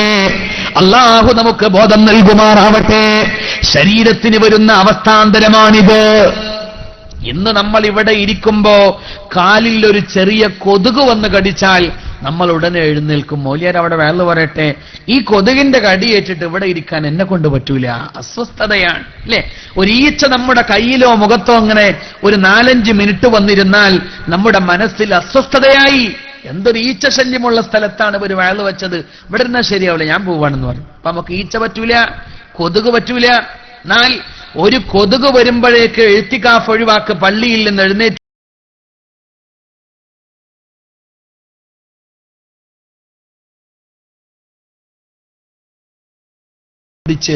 എന്റെ മുഅ്മിനീങ്ങളെ നമ്മൾ ഓർക്കാൻ മറന്നു പോകരുത്. ആലോചിച്ച് നോക്കണം ആ രംഗം. എത്ര ചിതലുകളാണ്, എത്ര പുഴുക്കളാണ്, എത്ര ക്ഷുദ്രജീവികളാണ്, എന്തൊരു അധികാരഭാവമാണ്. കൊല്ലാൻ നമ്മുടെ കയ്യിൽ സംവിധാനമില്ല, പ്രതിരോധിക്കാൻ മാർഗങ്ങളില്ല. ഒരു ഈച്ച വന്നുകൊണ്ട് കയ്യിലിരിക്കുമ്പോഴേക്ക് അസ്വസ്ഥമാകുന്ന സഹോദരങ്ങളെ, 10,000-കണക്കിന് മുഴക്കുന്ന പുരുക്കളുടെ അന്നമായി പോവാനുള്ളവരാണ് നമ്മളെന്ന് ഒരു സമയം നമ്മൾ ആലോചിച്ചു നോക്കിയിട്ടുണ്ടോ? ആ ചിന്ത നമ്മുടെ മനസ്സിനെ മതിക്കുന്നുണ്ടോ? അതോർത്തുകൊണ്ട് ജീവിതത്തിൽ ഒരു മാറ്റം വരുത്താൻ നമുക്ക് ഇന്നേ വരെ സാധിക്കുന്നുണ്ടോ? അവിടെയാണ് നമ്മൾ മാറേണ്ടത്. അതാണ് നമ്മൾ ചിന്തിക്കേണ്ടത്. ഖബറിനെ കുറിച്ച് ആലോചിക്കുമ്പോ പുഴുക്കൾ മാത്രമല്ല, ഖബറിലെ ഏകാന്തത എന്നാലോചിച്ച് നോക്കൂ. ഇപ്പൊ നമുക്ക് എത്ര സുഹൃത്തുക്കളാണ്. നമ്മൾ ദുനിയാവിന്റെ ഏത് കോണില് ഏകാന്തമായ വിജനമായ കോണിൽ പോയിരുന്നാലും സോഷ്യൽ മാധ്യമങ്ങളിലൂടെ നമ്മുടെ സുഹൃത്തുക്കളുമായി ബന്ധപ്പെടാൻ എന്തെല്ലാം സംവിധാനങ്ങളാണ്. നാട്ടിലൊരു തെരഞ്ഞെടുപ്പ് നടക്കുമ്പോ നാട്ടിൽ കാണുന്നതിനേക്കാളും വലിയ ആവേശം ഗൾഫ് നാടുകളിൽ, വിദേശ രാജ്യങ്ങളിൽ ജീവിക്കുന്ന സഹോദരങ്ങളുടെ മനസ്സിലുണ്ട്. ഇവിടെ ഇരിക്കുമ്പോ നമുക്കില്ല അത്ര ആവേശം, പക്ഷേ പുറം നാടുകളിൽ പോയാൽ ഭയങ്കര ആവേശമാണ്. സോഷ്യൽ മാധ്യമങ്ങൾ ലോകത്തിന്റെ ദൂരം പറ്റിയെ കുറച്ചിരിക്കുകയാണ്. ഫോണും ഈ മെയിലും ഈ ലോകത്തിൽ ഇന്നേതു കോണിലും നമ്മൾ തൻ ദൂതരായി വർത്തിക്കുന്നു എന്ന് പറഞ്ഞതുപോലെ എവിടെ ചെന്നാലും നമുക്ക് കമ്മ്യൂണിക്കേഷൻ നടത്താൻ സംവിധാനങ്ങളുണ്ട്. എവിടെ ചെന്നാലും മിണ്ടാനും പറയാനും ആളുകളുണ്ട്. നമ്മുടെ ചിത്രം അങ്ങോട്ട് അയച്ചു കൊടുക്കുന്നു, അവരുടെ ചിത്രങ്ങൾ ഇങ്ങോട്ട് അയച്ചു തരുന്നു. മാധ്യമങ്ങളുടെ ധാരാളിത്വത്തിന്റെ ഇടയില്, എല്ലാ സംവിധാനങ്ങളുടെ പളപളപ്പിന്റെ നടുവില് നമ്മൾ ഇന്ന് ഒരിക്കലും ഒറ്റക്കാവുന്നില്ല. എപ്പോഴും നമ്മുടെ കൂടെ 100 കണക്കിന് ആളുകളാണ്. ഫേസ്ബുക്കായി, വാട്സാപ്പായി, എന്തൊക്കെ സംവിധാനങ്ങളായി, നമ്മൾ ഒരിക്കലും ഒറ്റക്ക് നിൽക്കുന്നില്ല. എപ്പോഴും നമ്മുടെ കൂടെ ആളുകളാണ്. പക്ഷേ ഖബറിൽ പോയാൽ ഉണ്ടാവാൻ പോകുന്ന ഏറ്റവും വലിയ കൈപ്പേറിയ സത്യം ഏകാന്തതയാണ്. ഏകാന്തതയാണ്. മേടക്കു പകരം മളമാ സുബ്ഹാന റബ്ബിയതിൽ കിടക്കേണ്ടതാ നസ്മാന. എത്ര കാലമാണ് ആ ഖബറിൽ നമ്മൾ ഒറ്റക്ക് കിടക്കുക? സമ്പാദ്യ മുതലിൽ നിന്ന് 3 കുഫാന. അതുമാത്രമല്ലതിലെപ്പോഴും വഹിദാന. കൊണ്ടുപോകുന്ന സമ്പാദ്യം ചുരുങ്ങുന്നത് മാത്രമല്ല, അവിടെ പോയാൽ ഒറ്റക്കാണ്. ദുനിയാവില് സമ്പത്തുണ്ടെങ്കിലും ഇല്ലെങ്കിലും കൂടെ ഇരിക്കാനും വർത്തമാനം പറയാനൊക്കെ ആളുണ്ടാവുമല്ലോ. ഒരു പണിയില്ലാത്തവർക്കാണ് ഇഷ്ടംപോലെ സുഹൃത്തുക്കള് അല്ലേ? രാവിലെ മുതൽ വൈകുന്നേരം വരെ അവരോട് സൊള്ളാനും വർത്താനം പറയാനും ഇഷ്ടംപോലെ ആളുണ്ടാവും. പക്ഷേ ഖബറിലേക്ക് പോയാൽ ഒരു മുതലാളിക്കും ഒരു തൊഴിലാളിക്കും ആരുമില്ല. ഇബ്രാഹിം ഇബ്നു അദ്ഹം റളിയല്ലാഹു തആല അൻഹു ഒരിക്കലൊരു പള്ളിയുടെ മുൻഭാഗത്തിങ്ങനെ നിൽക്കുമ്പോ വൈകുന്നേര സമയമാണ്. ഒരു ചെറുപ്പക്കാരൻ കടന്നു വന്ന് നവാഗതനാണ്. യാതൊരു പരിചയവും ആ നാട്ടിലില്ല. അവൻ വന്നിട്ട് ഇബ്രാഹിം ഇബ്നു അദ്ഹം റളിയല്ലാഹു തആല അൻഹുവിനോട് ചോദിച്ചു, ഞാനിവിടെ പുതുതായി വന്ന ഒരു അതിഥിയാണ്, നവാഗതനാണ്, യാതൊരു പരിചയവും എനിക്കില്ല, എനിക്ക് ബന്ധങ്ങളില്ല, സുഹൃത്തുക്കളില്ല, എനിക്ക് താമസിക്കാൻ ഒരു സ്ഥലം കാണിച്ചു തരുമോ? എങ്ങനെയുള്ള സ്ഥലമെന്നറിയുമോ? 24 മണിക്കൂറും ആൾപെരുമാറ്റമുള്ള സ്ഥലമാണ് വേണ്ടത്. ഒരു സേഫ്റ്റിക്ക് വേണ്ടിയാണ് അയാൾ അങ്ങനെ ചോദിച്ചത്. 24 മണിക്കൂറും ആൾപെരുമാറ്റം ഉണ്ടാകുമെന്ന് ഉറപ്പുള്ള ഒരു സ്ഥലം. ആരോടാ ചോദിക്കുന്നത്? സൂഫി ചക്രവർത്തിയായ ഇബ്രാഹിം ഇബ്നു അദ്ഹം റളിയല്ലാഹു അൻഹുവിനോട്. അദ്ദേഹം ആ ചെറുപ്പക്കാരനെ വിളിച്ചുകൊണ്ട് പറഞ്ഞു, വാ ഞാൻ കാണിച്ചു തരാന്ന് പറഞ്ഞു. നേരെ പള്ളിയുടെ പിൻഭാഗത്ത് വിശാലമായി കിടക്കുന്ന പള്ളിക്കാടാണ്, ശ്മശാനമാണ് കാണിച്ചു കൊടുക്കുന്നത്. ഏതെങ്കിലും ഒറ്റപ്പെട്ട റിമോട്ട് ഏരിയയിൽ റൂം കിട്ടിയാൽ താമസിക്കാൻ പേടിയുണ്ടതുകൊണ്ട് 24 മണിക്കൂറും ആൾപെരുമാറ്റമുള്ള നല്ലൊരു സ്ഥലത്ത്, സെന്ററിൽ തന്നെ, കണ്ണായ സ്ഥലത്ത് തന്നെ റൂം കിട്ടണമെന്ന് ആഗ്രഹിച്ച് വന്നവനെ കൊണ്ടുപോയത് പള്ളിക്കാട്ടിലേക്കാണ്. മീസാൻ കല്ലുകള്, മൈലാഞ്ചിക്കാടുകള് നിറഞ്ഞു നിൽക്കുന്ന പള്ളിക്കാട് കണ്ടപ്പോ ഈ ചെറുപ്പക്കാരന് മനസ്സിലായി താൻ കബളിക്കപ്പെട്ടിരിക്കുകയാണ്, തന്നെ ഇയാൾ പറ്റിച്ചിരിക്കുകയാണ്. ഇബ്രാഹിം ഇബ്നു അദ്ഹം റളിയല്ലാഹു തആല അൻഹുവിനെ ചെറുപ്പക്കാരന് പരിചയമില്ല, അവനാ നാട്ടിൽ ആരോടും ബന്ധമില്ല. ചോദിച്ചു, മനുഷ്യ, നിങ്ങൾ എന്നെ പറ്റിക്കുകയായിരുന്നല്ലോ, നിങ്ങൾ എന്നെ കബളിപ്പിക്കുകയായിരുന്നല്ലോ, നിങ്ങൾ എന്നെ എന്തോ പറഞ്ഞുകൊണ്ട് വഞ്ചിക്കുകയാണല്ലോ. ഒരു നവാഗതനായ അതിഥിയോട് ഇങ്ങനെയാണോ നിങ്ങൾ നാട്ടുകാര് പെരുമാറുന്നത്? ഇബ്രാഹിം ഇബ്നു അദ്ഹം റളിയല്ലാഹു തആല അൻഹു പറഞ്ഞു, നിന്റെ ചോദ്യത്തിനുള്ള ഉത്തരമാണ് ഞാൻ നൽകിയത്. 24 മണിക്കൂറും ആൾപെരുമാറ്റമുണ്ടാകുമെന്ന് ഉറപ്പു പറയാൻ കഴിയുന്ന ഒരേ ഒരു സ്ഥലം ഈ ശ്മശാനമാണ്. ഇവിടെയുള്ള ആളുകൾക്ക് ഒരു തിരക്കുമില്ല. വേറെ ഏത് ഹോട്ടലിൽ നിന്നെ ഞാൻ കൊണ്ടുപോയാലും എന്തെങ്കിലുമൊക്കെ പ്രശ്നങ്ങൾ ഉണ്ടായാൽ അവിടെയുള്ള ആളുകൾ അവിടം വിട്ട് ഓടിപ്പോകാൻ സാധ്യതയുണ്ട്. ബോംബ് ഭീഷണി വന്ന ഒരു സൈറം വന്ന ആൾക്കാരെ കണ്ടിട്ട് ഓടൂലേ? പക്ഷെ എവിടെ കിടക്കുന്ന ആൾക്കാർക്ക് ബോംബല്ല, ആകാശം തന്നെ ഇടിഞ്ഞു പൊളിഞ്ഞു വീഴാന്ന് പറഞ്ഞാലും പള്ളിക്കാട്ട് കിടക്കുന്ന ആൾക്കാരെ എവിടേക്കും ഓടൂല, അവരവിടെ കിടക്കും. അപ്പൊ 24 മണിക്കൂറും ആൾപെരുമാറ്റം ഉണ്ടാകുമെന്ന് എനിക്ക് ഉറപ്പ് പറയാൻ പറ്റുന്ന ഒരേ ഒരു സ്ഥലം ഈ മഖ്ബറയാണ്.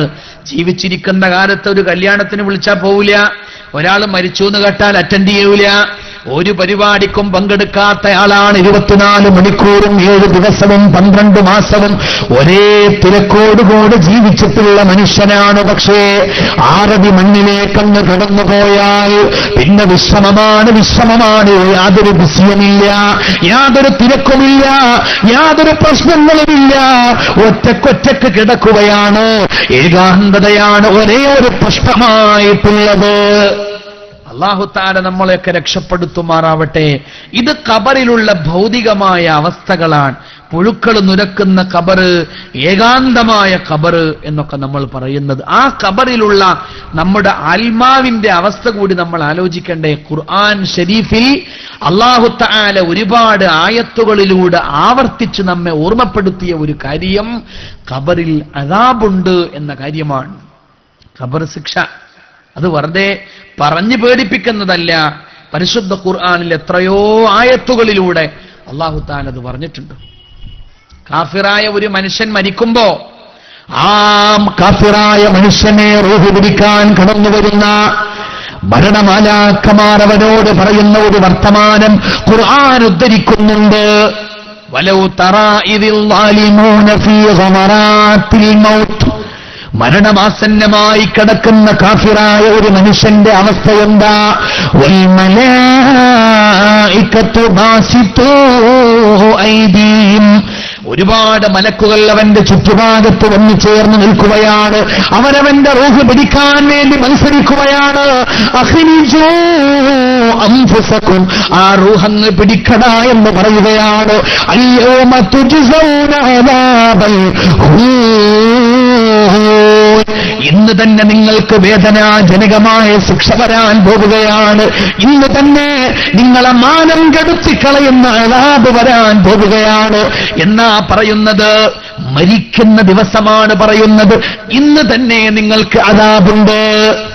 അത് പരലോകത്ത് വരാൻ പോകുന്ന അദാബിനെ കുറിച്ചല്ല, അത് ഖബറിലെ അദാബിനെ കുറിച്ചാണ്. റൂഹ് പിടിക്കുന്ന സമയത്ത് മലക്കുകൾ, റൂഹ് പിടിക്കുന്നത് ഒരു മലക്കല്ല, ചിലരൊക്കെ മനസ്സിലാക്കിയത് അസ്രായിലിന്റെ മാത്രം പണിയാണ് അലൈഹിസ്സലാം. അസ്രായിൽ മാത്രമാണ് ഈ പണിയെടുക്കുന്നത്.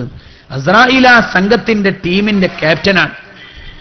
ഇസ്രായേൽ അലൈഹിസ്സലാത്തു വസ്സലാം ഒരു വലിയ വിഭാഗം മലക്കുകളെ അല്ലാഹു തആല ഏൽപ്പിച്ച കാര്യമാണ് ജീവജാലങ്ങളുടെ റൂഹ് പിടിക്കുക എന്നത്. ആ മലായിക്കത്ത് വന്ന് പറയുകയാണ് പരസ്പരം, പിടിക്കടാ ഇവന്റെ റൂഹ്, ഇന്ന് തന്നെ തുജ്സൗന അദാബൽ ഹൂൻ, മാനം കെട്ടുപോകുന്ന അദാബ് നിനക്ക് നൽകപ്പെടാൻ പോവുകയാണ്.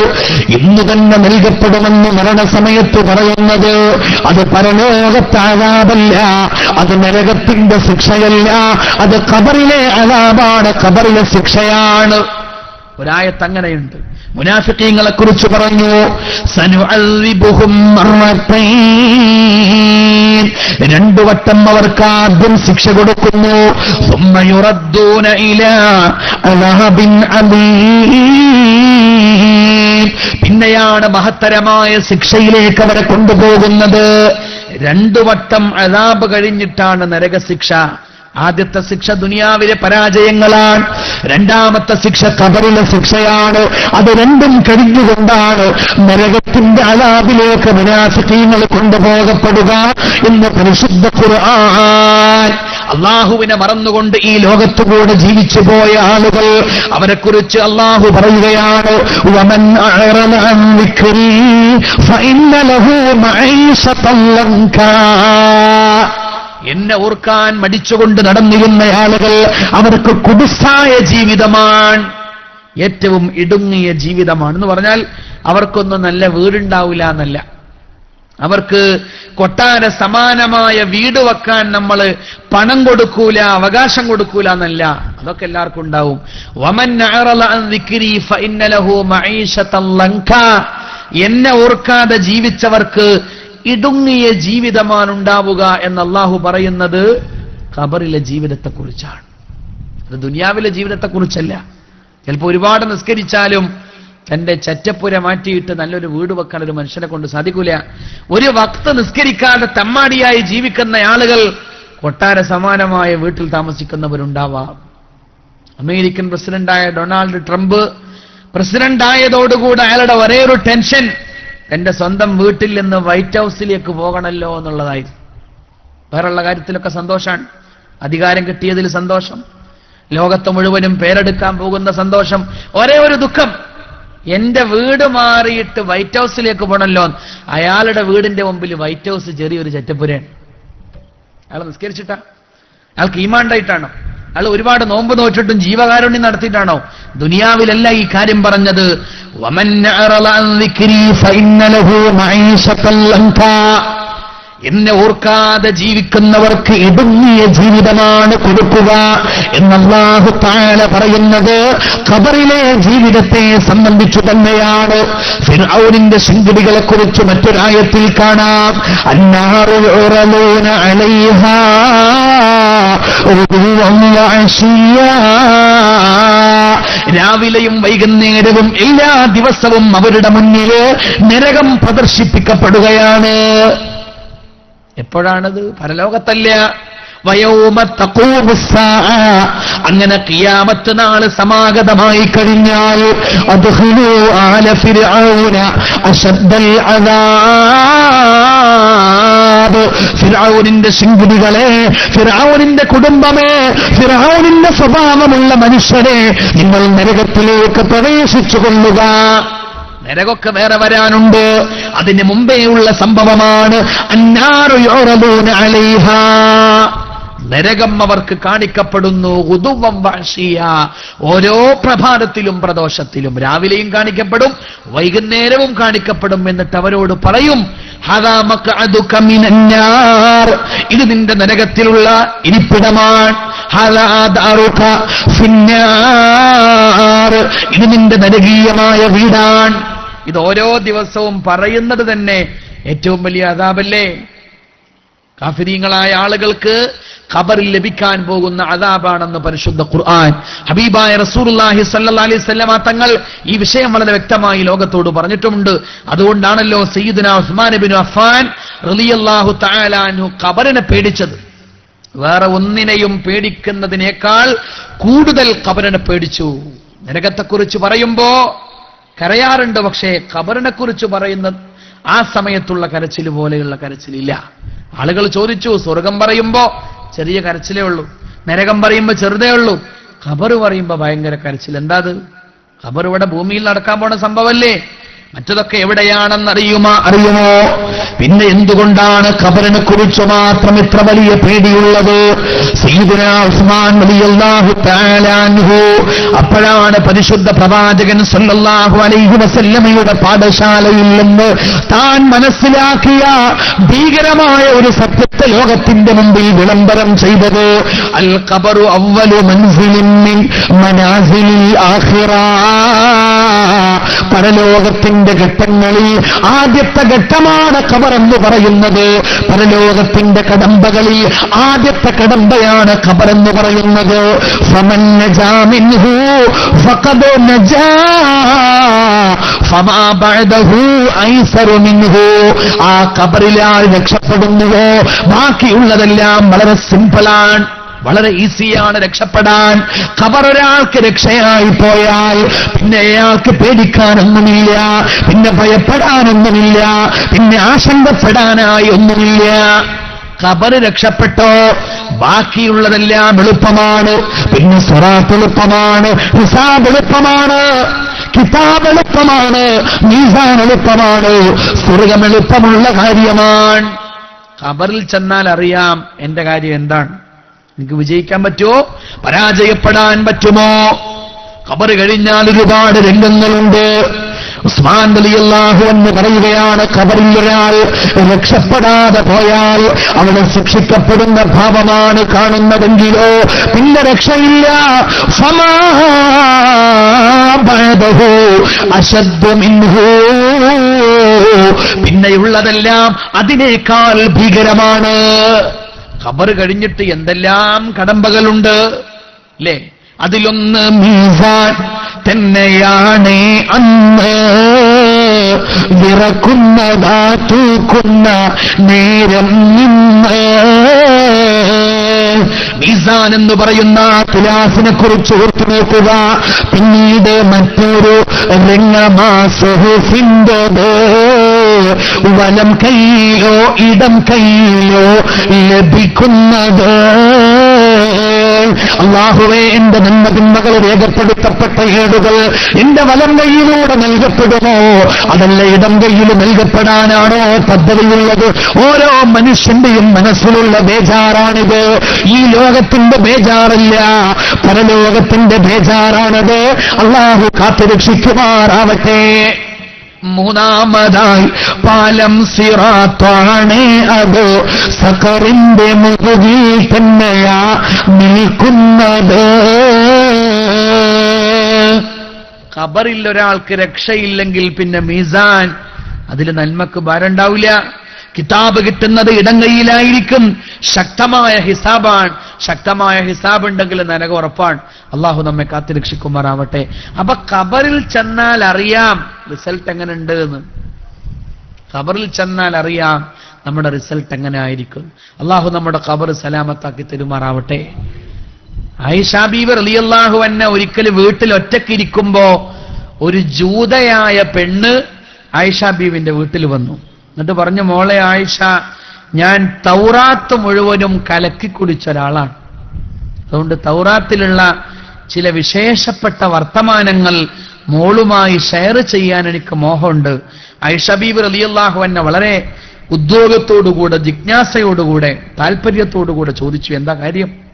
ആ പെണ്ണ് പറഞ്ഞത് മുഴുവനും ഖബർ ജീവിതത്തെക്കുറിച്ചാണ്. ഖബറിലുള്ള ഏകാന്തത, ഖബറിലുണ്ടാകുന്ന അദാബ്, അതിനെക്കുറിച്ച് പറഞ്ഞു ആയിഷാ ബീബി റളിയല്ലാഹു അൻഹയുടെ മനസ്സ് വല്ലാതെ വേദനിച്ച്, കൽബിൽ വല്ലാത്ത പേടിയായി, കരയാൻ തുടങ്ങി. സാന പെണ്ണ് പോയി. ആയിഷ ബീബി റളിയല്ലാഹു തആല അൻഹ തൗറാത്തിൽ നിന്നെന്ന് പറഞ്ഞു പരിചയപ്പെടുത്തിയ ആ പെണ്ണു പറഞ്ഞ വാചകങ്ങൾ, അത് കേട്ട് തന്റെ മനസ്സിലുണ്ടായ മാറ്റങ്ങൾ, തന്റെ ഹൃദയത്തിൽ സംജാതമായ ഭീതിയുടെ രംഗങ്ങൾ എല്ലാം മനസ്സിൽ വെച്ചുകൊണ്ട് പ്രവാചകനെ കാത്തിരിക്കുകയാണ്. വൈകുന്നേര സമയമായി ലോകത്തിന്റെ നേതാവ് തന്റെ പ്രിയതമന് കടന്നു വന്നു സല്ലല്ലാഹു അലൈഹി വസല്ലമ. വന്നപാട് ആയിഷ ബീവിയുടെ വേദനമുറ്റിയ മുഖമാണ് കാണുന്നത്. ചോദിച്ചു, ആയിഷ, നിങ്ങൾ എന്തിനാണ് ദുഃഖിച്ചിരിക്കുന്നത്? നിങ്ങൾ എന്തിനാ അന്തിച്ചിരിക്കുന്നത്? ആയിഷ ബീവി റളിയല്ലാഹു തആല അൻഹ കഥകളുടെ കെട്ടഴിച്ചു. ജൂതപ്പെണ്ണ് കടന്നു വന്നത്, തൗറാത്തിനെ പരിചയപ്പെടുത്തിയത്, ഖബറിലെ അദാബിനെ കുറിച്ച് വാദോരാതെ സംസാരിച്ചത്. എന്നിട്ട് ചോദിച്ചു, അതൊക്കെ ഹക്കാണോ നബിയെ? തൗറാത്തിൽ അങ്ങനെയൊക്കെ ഉണ്ടോ? ഖബറിൽ ചെന്നാൽ അത്രയും ശക്തമായ ഒരു അദാബ് എനിക്ക് നേരിടേണ്ടി വരുമോ? നബി സല്ലല്ലാഹു അലൈഹി വസല്ലമ തങ്ങളുടെ മുഖം ചുവന്നു. ഗൗരവത്തോടുകൂടെ അവിടെ നിന്ന് പറഞ്ഞു, നഅം. ആയിഷ, ആ പെണ്ണ് പറഞ്ഞത് മുഴുവനും സത്യമാണ്. അദാബുൽ ഖബരി ഹഖുൻ. ഖബറിൽ ഒരു അദാബുണ്ട് എന്ന കാര്യത്തില് വേദത്തിൽ വിശ്വസിക്കുന്ന ആർക്കും ഒരു സംശയമില്ല. അത് സബൂറാവട്ടെ, തൗറാത്താവട്ടെ, ഇൻജീലാവട്ടെ, പരിശുദ്ധമായ ഖുർആനാവട്ടെ, ഇലാഹിയായ വേദഗ്രന്ഥങ്ങൾ മുഴുവനും ഏറ്റവും ഗൗരവത്തോടുകൂടെ ആവർത്തിച്ചുകൊണ്ട് മനുഷ്യനോട് പറഞ്ഞ കാര്യമാണ് ഖബറിൽ അദാബ് വരാനുണ്ടെന്ന്. ഒരിക്കൽ അല്ലാഹുവിന്റെ റസൂൽ സല്ലല്ലാഹു അലൈഹി വസല്ലമ ഒരു മൈതാനത്ത് നിൽക്കുകയാണ്. ഒരുപാട് ആളുകൾ തടിച്ചുകൂടിയിട്ടുണ്ട്. സ്വഹാബത്തിനോട് പറഞ്ഞു, എന്റെ പ്രിയപ്പെട്ട സ്വഹാബ, പലപ്പോഴും ഞാൻ ആഗ്രഹിച്ചു പോയതാണ് ഖബറിൽ എന്താണ് നടക്കുന്നത്, ഖബറാളികളുടെ അവസ്ഥ എന്തൊക്കെയാണ്, അത് നിങ്ങൾക്കൊന്ന് കാണിച്ചു തരാൻ, നിങ്ങൾക്കതൊന്ന് കേൾപ്പിച്ചു തരാൻ എന്റെ മനസ്സുവല്ലാതെ മോഹിച്ചു പോയിട്ടുണ്ട്. നമുക്കുണ്ടല്ലോ ആഗ്രഹം, ഖബറിൽ എന്താണ് നടക്കുന്നത് എന്ന് ലൈവായിട്ട് അറിയാനുള്ള ഒരു അവസരം കിട്ടിയാൽ ഒന്ന് നോക്കായിരുന്നു. നമ്മുടെയൊക്കെ മനസ്സിലുണ്ടല്ലോ. റസൂലുള്ളാഹി സ്വല്ലല്ലാഹു അലൈഹി വസല്ലം തങ്ങൾ പറഞ്ഞു, എനിക്ക് വല്ലാത്ത മോഹമുണ്ട് ഖബറിൽ നടക്കുന്ന അദാബിന്റെ ആ ശബ്ദമെങ്കിലും നിങ്ങളെ ഒന്ന് കേൾപ്പിക്കണം എന്ന്. പക്ഷെ ഞാൻ കേൾപ്പിക്കുന്നില്ല. ഞാൻ പറഞ്ഞാൽ അല്ലാഹു തആല ഒരുപക്ഷേ നിങ്ങൾക്കത് കേൾപ്പിച്ചു തരാൻ സാധ്യതയുണ്ട്. എന്നിട്ടും ഞാൻ എന്തുകൊണ്ട് പറയുന്നില്ല? فلولا ألا تضافنوا لدعوت الله أن يسمعكم من عذاب القبر الذي أسمعه. പലപ്പോഴും ഞാൻ ആഗ്രഹിച്ചു പോയതാ, പക്ഷെ ഞാൻ ചെയ്യാത്തതെന്തുകൊണ്ട്, അള്ളാഹുവിനോട് ചോദിക്കാത്തതെന്തുകൊണ്ട്, പടച്ച റബ്ബിന്റെ കോടതിയിൽ ബോധിപ്പിക്കാത്തതെന്തുകൊണ്ട്?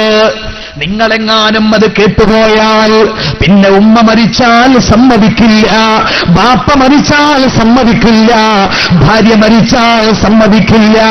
ആരെ വേണമെങ്കിലും കൊണ്ടുപോയിക്കൊള്ളൂ, എന്റെ ഭാര്യയെ കൊണ്ടുപോകണ്ട, എന്റെ ബാപ്പയെ കൊണ്ടുപോകണ്ട, എന്റെ ഉമ്മയെ കൊണ്ടുപോകണ്ട, എന്റെ പ്രിയപ്പെട്ട പൊന്നുമോനെ കൊണ്ടുപോകണ്ട എന്ന് പറഞ്ഞുകൊണ്ട് എല്ലാ മനുഷ്യരും അവനവന്റെ കുടുംബത്തിൽ നിന്ന് മരിച്ചുപോയ ആളുകളെ ഖബറടക്കാൻ വിസമ്മതിച്ചുകൊണ്ട് വാശിയോടുകൂടെ പിടിച്ചു നിൽക്കാൻ സാധ്യതയുണ്ട്.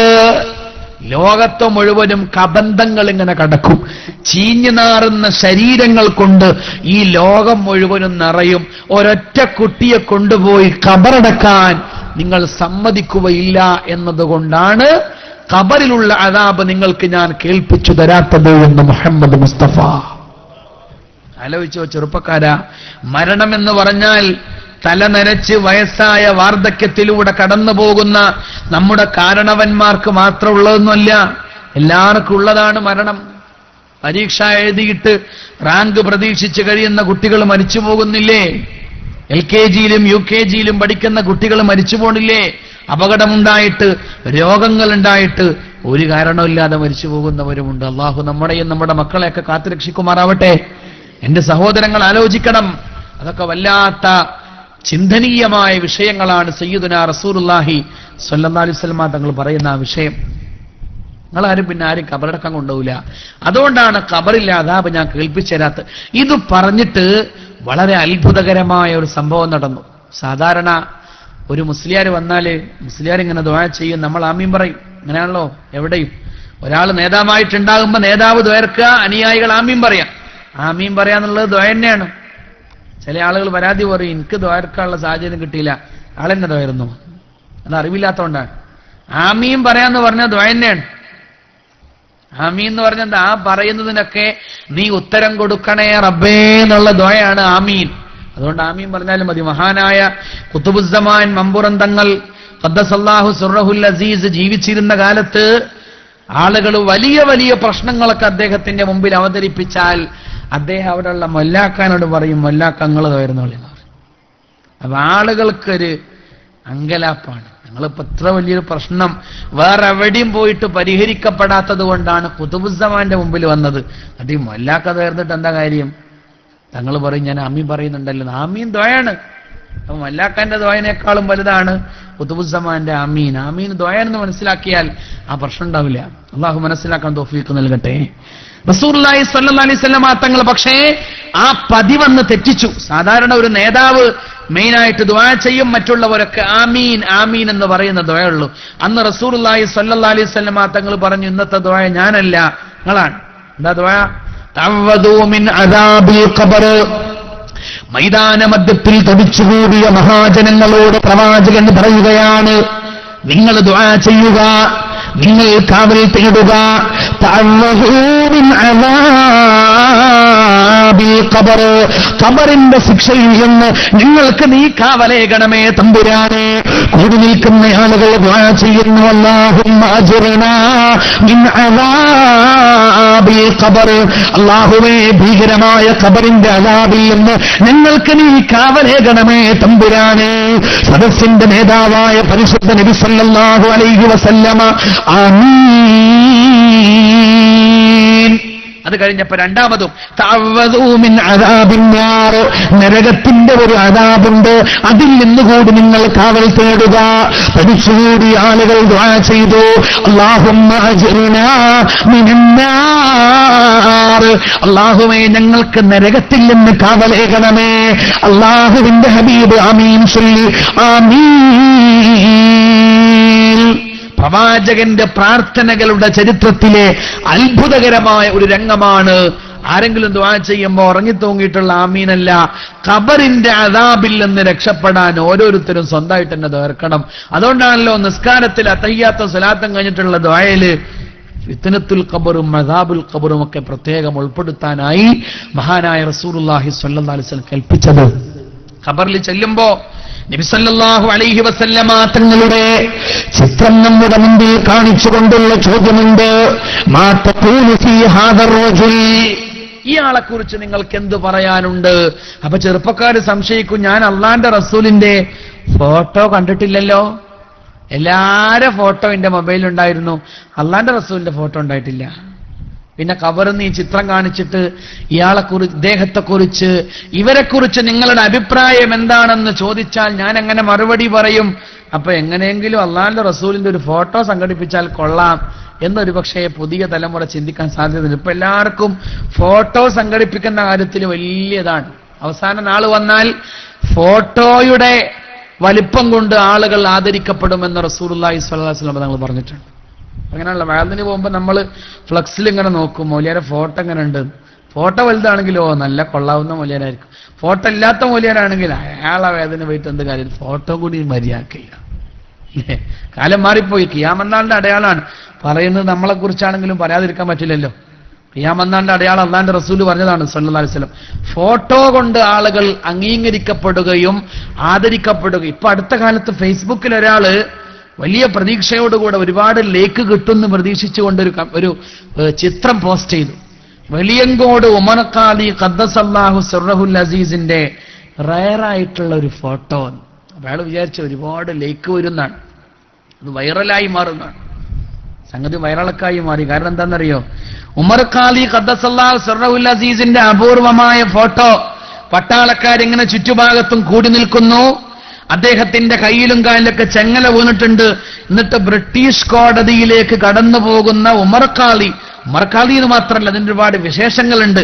മദീന പള്ളിയിൽ ചെന്ന് ബൈത്ത് ചൊല്ലിയിട്ട് അത്ഭുതം സൃഷ്ടിച്ച ആശിഖെ റസൂലായ വെളിയങ്കോട് ഉമർ ഖാദി ഖദ്ദസല്ലാഹു സിർറഹുൽ അസീസിന്റെ അപൂർവമായ ഒരു ഫോട്ടോ. അതിങ്ങനെ കണ്ടപ്പോ ഞാൻ വിചാരിച്ചു, അൽഹംദുലില്ലാഹ്, എത്ര കാലമായി ഇതൊന്ന് കാണാൻ വേണ്ടി വിചാരിക്കുന്നു. ഒരു ലൈക്ക് ഒന്ന് അടിച്ചാലോ, അല്ലെങ്കിൽ കമന്റ് നൈസ് എന്ന് കമന്റ് ചെയ്താലോ. സംഭവം എന്താണെന്നറിയോ? ഇത് ഉമർ ഖാദി ഒന്നല്ല, ഉമർ മുഖ്താർ എന്ന് പറഞ്ഞിട്ട് ലിബിയയിൽ ഒരു വലിയ ധീരനായ പോരാളി ഉണ്ടായിരുന്നു. അദ്ദേഹത്തെക്കുറിച്ച് ഒരു സിനിമ ഇറങ്ങിയിട്ടുണ്ട്. അദ്ദേഹത്തിന്റെ ജീവിതം ആസ്പദമാക്കിക്കൊണ്ട് ലിബിയയിലെ സാമ്രാജ്യത്വ വിരുദ്ധമായ പോരാട്ടത്തിന്റെ വീരചരിതങ്ങൾ പറയുന്ന ഒരു സിനിമ. ആ സിനിമയില് അന്തരിച്ചുപോയ ജൂതനായ ഒരു നടൻ, കലാകാരന്റെ മതം നമ്മൾ നോക്കേണ്ട ആവശ്യമില്ല, എന്നാൽ ഞാൻ പറഞ്ഞു എന്ന് മാത്രം. ആ ആന്റണി ക്വിൻ എന്ന് പറയുന്ന കലാകാരൻ, ചലച്ചിത്രകാരൻ, സിനിമാക്കാരൻ, അയാള് ഉമർ മുഖ്താറായിട്ട് വേഷമിട്ടിട്ടുണ്ട്. ഉഹുദ് യുദ്ധവും ബദർ യുദ്ധമൊക്കെ ചിത്രീകരിക്കുന്ന വേറെ ഒരു സിനിമയില് ഹംസത്തുൽ ഖറാറായി വേഷമിട്ട ആളാണ് ഈ ആന്റണി ക്വിൻ എന്ന് പറയുന്ന നടൻ. ലോകപ്രശസ്തനായ സിനിമാ നടനാണ്. ഹംസ റളിയല്ലാഹു അൻഹുവിന്റെ ശരീരം രണ്ടായി പിളർക്കുന്നത്, കരള് ഹിന്ദു വന്നിട്ട് ചവച്ചു തുപ്പുന്നത്, അതൊക്കെ ആ സിനിമയിൽ വളരെ വ്യക്തമായി അവിടെ ഹംസ റളിയല്ലാഹു അൻഹുവായി അഭിനയിച്ച ആളാണ് ആന്റണി ക്വിൻ.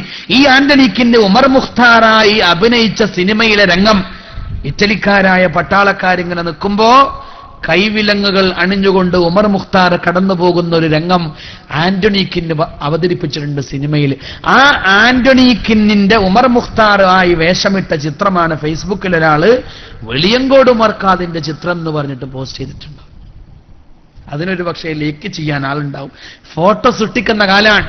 എന്റെ ചെറുപ്പക്കാരെ, ഖബറിൽ ചെല്ലുമ്പോ റസൂലുള്ളാഹിനെ കാണിച്ച് സല്ലല്ലാഹു അലൈഹി വസല്ലം ഇതാരാണെന്ന് ചോദിക്കുമെന്ന് പേടിച്ച് നിങ്ങളാരും റസൂലുള്ളാഹിന്റെ ഫോട്ടോ സംഘടിപ്പിക്കാൻ വേണ്ടി പോണ്ട. അള്ളാഹു കാത്തുരക്ഷിക്കുമാറാവട്ടെ. അത് സംഘടിപ്പിച്ചിട്ട് കാര്യമില്ല, അത് വേറെ കാര്യം. അതുപോലെ ഖബറിലുള്ള ഒരുപാട് ചോദ്യങ്ങൾ, അത് അറബിയിലാണല്ലോ, എനിക്ക് അറബി അറിയില്ലല്ലോ പറഞ്ഞാലും ബേജാറേണ്ട ആവശ്യമില്ല. അറബി അറിഞ്ഞതുകൊണ്ടോ അല്ലെങ്കിൽ ചോദ്യോത്തരങ്ങൾ വളരെ വ്യക്തമായി പഠിച്ചതുകൊണ്ടോ ഉത്തരം പറയാൻ പറ്റുന്ന അക്ബർ കക്കട്ടിൽ അന്തരിച്ചുപോയ മലയാളത്തിന്റെ ഒരു കഥാകാരൻ ചോദ്യപേപ്പർ ചോർച്ച എന്ന് പറഞ്ഞൊരു കഥ എഴുതിയിട്ടുണ്ട്. അതിന്റെ പരാമർശം ഒരു കുടിയനായ മായിൻ വക്കീൽ ഖബറിൽ ചെന്നപ്പോ എല്ലാ ചോദ്യങ്ങൾക്കും മറുപടി പറഞ്ഞ് രക്ഷപ്പെട്ട കഥയാണ്. വളരെ തമാശയായിട്ട് പറഞ്ഞതാണ്, പക്ഷെ വളരെ അപകടകരമായ ഒരു കഥയാണ്. അതിന് അദ്ദേഹം പറയുന്ന കാരണം, ഞാൻ വഅദിന്റെ സദസ്സിന്റെ മുമ്പിലൂടെ കടന്നു പോകുമ്പോ, കള്ള് കുടിച്ചിങ്ങനെ നടന്നു പോകുമ്പോ മൗലിയാര് ഖബറിലുള്ള ചോദ്യങ്ങളും അതിന്റെ ഉത്തരങ്ങളും ഇങ്ങനെ 1 by 1 ആയി പറഞ്ഞപ്പോ ഞാനത് മനഃപ്പാഠമാക്കി വെച്ചത് കൊണ്ട് രക്ഷപ്പെട്ടു എന്നാണ്. അത് കഥാകാരന് പറയാം, പക്ഷേ മനഃപ്പാഠമാക്കിയത് കൊണ്ടോ ചിത്രം കണ്ടതുകൊണ്ടോ അറബി അറിഞ്ഞതുകൊണ്ടോ രക്ഷപ്പെടാൻ കഴിയുന്ന ഗേഹമല്ല ഖബറെന്ന് പറയുക. സൂറത്ത് ഇബ്രാഹിം അല്ലാഹു തആല പറയുകയാണ്, ആരാണ് ഖബറിൽ രക്ഷപ്പെടുക? യുസബ്ബിതുല്ലാഹു അല്ലദീന ആമനൂ ബിൽ ഖൗലി സാബിതി ഫിൽ ഹയാത്തിദ് ദുനിയാ വഫിൽ ആഖിറ. ദുനിയാവിൽ എന്ന പോലെ പരലോകത്തും ചോദ്യങ്ങൾക്ക് മറുപടി പറയാൻ കഴിയുക ഈമാനുള്ള ആളുകൾക്ക് മാത്രമാണ്. ഈമാനാണ് വേണ്ടത്, വിശ്വാസമാണ് വേണ്ടത്. വിശ്വാസമാണ് അടിസ്ഥാനപരമായി പരലോക രക്ഷയ്ക്ക് ആവശ്യമായത്. വിശ്വാസമുള്ള ആളുകൾക്ക് 2 കാര്യങ്ങൾ ഖബറിൽ ഉപകാരപ്പെടും. അതുകൂടെ പറഞ്ഞ് നമുക്ക് ഈ പരിപാടി അവസാനിപ്പിക്കാം. ഈമാനാണ് ആദ്യം വേണ്ടത്. ഈമാൻ ഇല്ലെങ്കിൽ യാതൊരു രക്ഷയില്ല. ഈമാൻ ഉണ്ടെങ്കിൽ 2 കാര്യങ്ങൾ നമുക്ക് ഉപകാരപ്പെടുന്നതാണ്. ഒന്ന്, നമ്മുടെ സ്വാലിഹായ അമലുകൾ. മദീന മുനവ്വറയിൽ ഖുബ എന്ന് പറയുന്ന സ്ഥലത്തൊരു പള്ളിയുണ്ട്, മസ്ജിദ് ഖുബ. പരിശുദ്ധ ഖുർആൻ പ്രശംസിച്ചു പറഞ്ഞ പള്ളിയാ. ആദ്യമായി ആ പള്ളിയിൽ ചെന്നുകൊണ്ട് നിസ്കരിക്കുന്ന 2 റക്അത്ത് നിസ്കാരങ്ങൾക്ക് ഒരു ഉംറയുടെ കൂലിയുണ്ടെന്നാണ് പറയുക. പരിശുദ്ധ പ്രവാചകൻ സല്ലല്ലാഹു അലൈഹി വസല്ലമ മസ്ജിദുൻ നബവി സ്ഥാപിക്കുന്നതിന്റെ മുമ്പ് മദീനയിൽ സ്ഥാപിച്ച പള്ളിയാണത്, മസ്ജിദ് ഖുബ. മദീനത്ത് വന്ന ഒരാൾ താമസ സ്ഥലത്ത് നിന്ന് വിളവെടുത്ത് മസ്ജിദുൽ ഖുബായിൽ ചെന്ന് നിസ്കരിക്കുന്ന ആദ്യത്തെ 2 റക്അത്ത് നിസ്കാരത്തിന് ഒരു ഉംറയുടെ പ്രതിഫലമാണ്. സ്വഹീഹുൽ ബുഖാരിയുടെ ഹദീസാണിത്. പുണ്യ നബി സല്ലല്ലാഹു അലൈഹി വസല്ലമ പറഞ്ഞ കാര്യമാണ്. അല്ലാഹു നമുക്ക് തൗഫീഖ് നൽകി അനുഗ്രഹിക്കുമാറാവട്ടെ. ആ ഖുബാ പള്ളിയുടെ മുന്നിൽ വലിയ ഒരു ഉദ്യാനമുണ്ടായിരുന്നു പഴയ കാലത്ത്.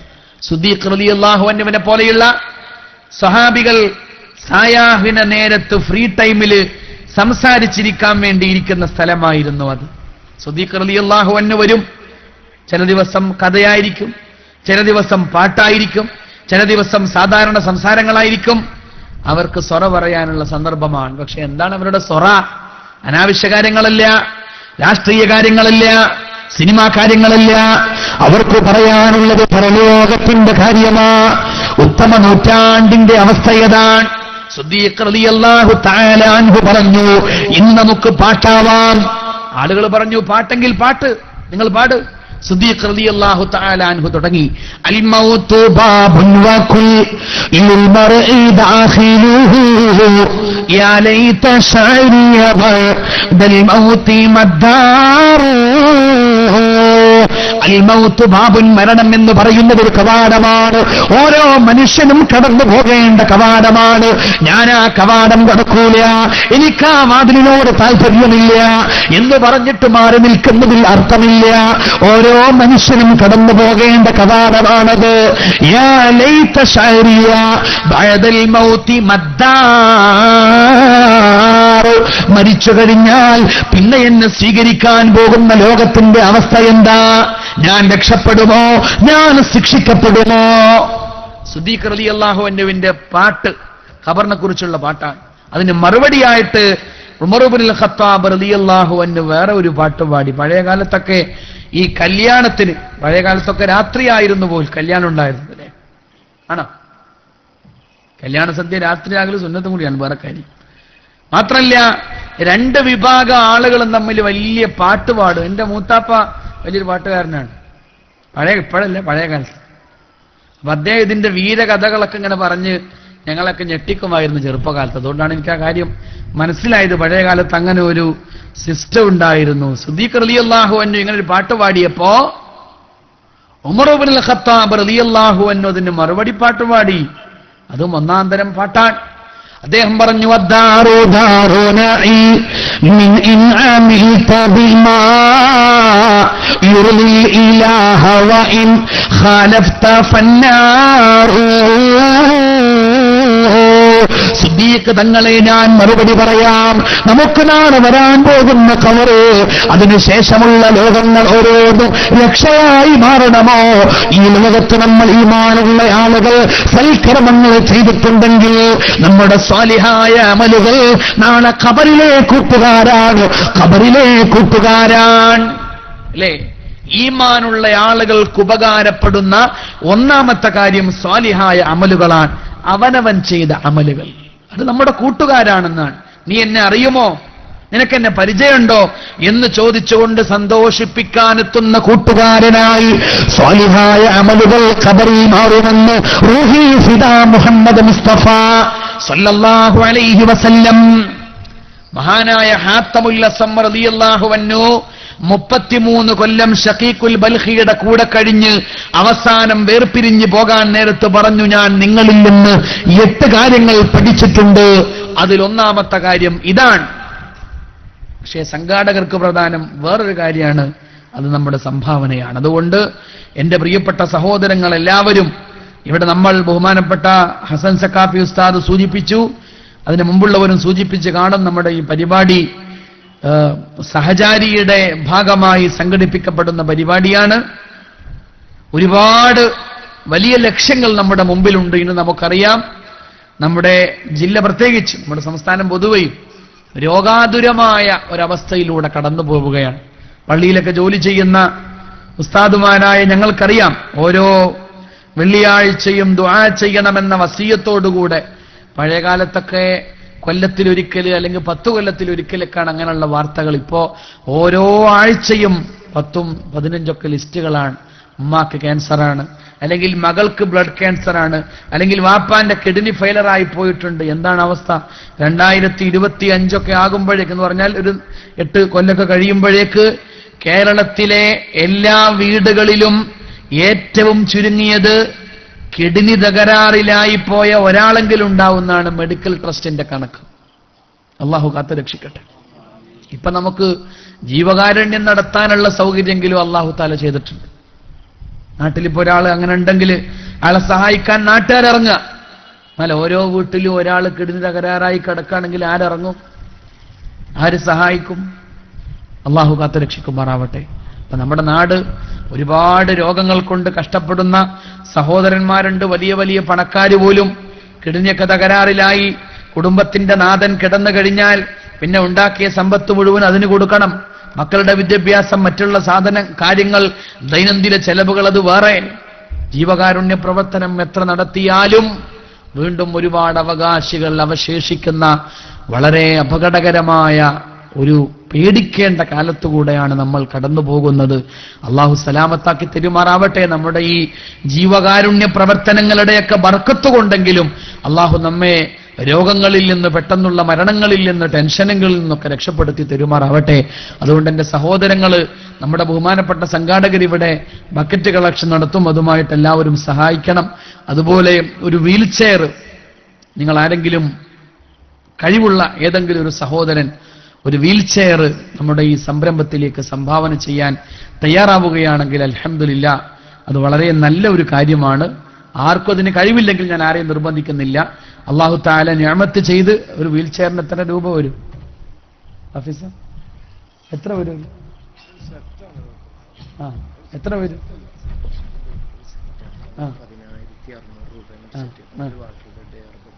എല്ലാം വരും. അതിപ്പോ എത്ര കിട്ടും?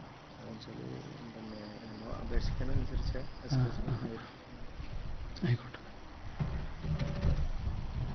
ഒരു വീൽ ചെയറിന്റെ കാര്യം ഏറ്റെടുക്കാൻ പറ്റുന്ന ആരെങ്കിലും ഉണ്ട്? എനിക്ക് തോന്നുന്നത് ഒരു 5000 താഴെ വരും അല്ലേ? നമ്മളിപ്പോ SKSF-ന്റെ ആഭിമുഖ്യത്തിൽ ഇത് നടത്തുമ്പോൾ വീൽ ചെയറും വാട്ടർ ബെഡും എയർ ബെഡും വാക്കറും അങ്ങനെയുള്ള ആവശ്യമായ സംവിധാനങ്ങളൊക്കെ ഉള്ള ഓരോ കിറ്റായിട്ടാണ് ലഭിക്കുക. എന്നാലും അതിന് ഏകദേശം ഒരു 10,000-ഓളം രൂപ വരും അല്ലേ? 10,000, 12,000, 10,000 രൂപ. ഒരു സെറ്റ് ഏറ്റെടുക്കാൻ പറ്റുന്ന ആരെങ്കിലും ഉണ്ടോ ഈ സദസ്സിൽ? 10,000 രൂപയാണ് ഒരു സെറ്റിന്. അതിനകത്ത് ഈ പറഞ്ഞ വീൽ ചെയർ വിടും, വാട്ടർ ബെഡ് വിടും, എയർ ബെഡ് വരും, വാക്കർ വിടും അല്ലേ? പിന്നെന്താ ഉള്ളത്? വാക്കർ, അതൊക്കെ പെടും. അങ്ങനെയുള്ള ഒരു സെറ്റാണ്. അത് വേറെ വാങ്ങുമ്പോൾ വേറെ ഒരുപാട് കാശ് വരും. അതുകൊണ്ടാണ് ഇങ്ങനെ ഒരു കൂട്ടമായിട്ട് സംഘടിപ്പിക്കുന്നത്.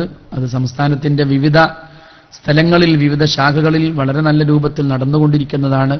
ഒരു 10,000 രൂപ ഈ മഹത്തായ സംരംഭത്തിലേക്ക് സ്വതക്കയായി നൽകാൻ കഴിവുള്ള ആരെങ്കിലും ഈ സദസ്സിലുണ്ടെങ്കിൽ ഒന്ന് സൂചിപ്പിക്കണം. ആർക്കും കഴിവില്ലെങ്കിൽ യാതൊരു പ്രശ്നമില്ല. മൗലിയർ ചോദിച്ചിട്ട് ഞങ്ങളെ നാട്ടുകാർ അങ്ങനൊന്നുമില്ല, കഴിവില്ലെങ്കിൽ വേണ്ട. അല്ലാഹു തആല നിങ്ങൾക്ക് നിയമത്ത് ചെയ്തിട്ടില്ലെങ്കിൽ ഞാൻ ഉത്തരവാദിയല്ലല്ലോ. അല്ലാഹു തആല നിയമത്ത് ചെയ്തിട്ടുള്ള ആരെങ്കിലും ഉണ്ടെങ്കിൽ ഒരു 10,000 രൂപ ഏറ്റെടുക്കാൻ പറ്റുന്നവർ ഒന്ന് ഏറ്റെടുക്കണം. അതൊരു വലിയ നിഅമത്താണ്, ഒരു ജാരിയായ സ്വതക്കയാണ്. അല്ലാഹു തആല നമുക്ക് നൽകുന്ന വലിയൊരു അവസരമാണ്. ഈ നാട്ടിൽ എത്രയോ രോഗികൾ അത് മാറി മാറി ഇതിന്റെ ഉപയോഗങ്ങൾ എടുക്കുമ്പോൾ, അതുകൊണ്ട് അവർ ആശ്വാസം കണ്ടെത്തുമ്പോൾ നമുക്കതിന്റെ പ്രതിഫലം നിരന്തരമായി ലഭിച്ചുകൊണ്ടിരിക്കും.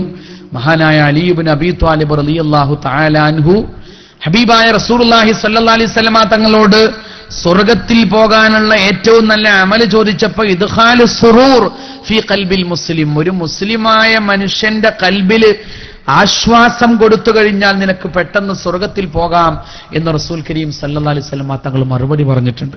അപ്പൊ നമ്മുടെ ഈ വീൽ ചെയർ കൊണ്ട്, നമ്മൾ കൊടുത്ത ഈ വാട്ടർ ബെഡ് കൊണ്ട്, അല്ലെങ്കിൽ എയർ ബെഡ് കൊണ്ട്, അല്ലെങ്കിൽ ചെറിയൊരു ഊന്നുവടി കൊണ്ട് ഒരു സഹോദരന് ആശ്വാസം ഉണ്ടായാൽ അത് നമുക്ക് സ്വർഗം കിട്ടാനുള്ള കാരണമാകും. അള്ളാഹു അനുഗ്രഹിക്കുമാറാവട്ടെ.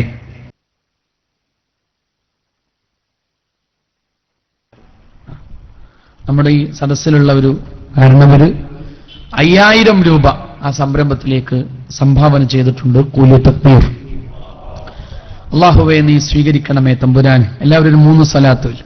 സല്ലല്ലാഹു അലാ മുഹമ്മദ് സല്ലല്ലാഹു അലൈഹി വസല്ലം, സല്ലല്ലാഹു അലാ മുഹമ്മദ് സല്ലല്ലാഹു അലൈഹി വസല്ലം.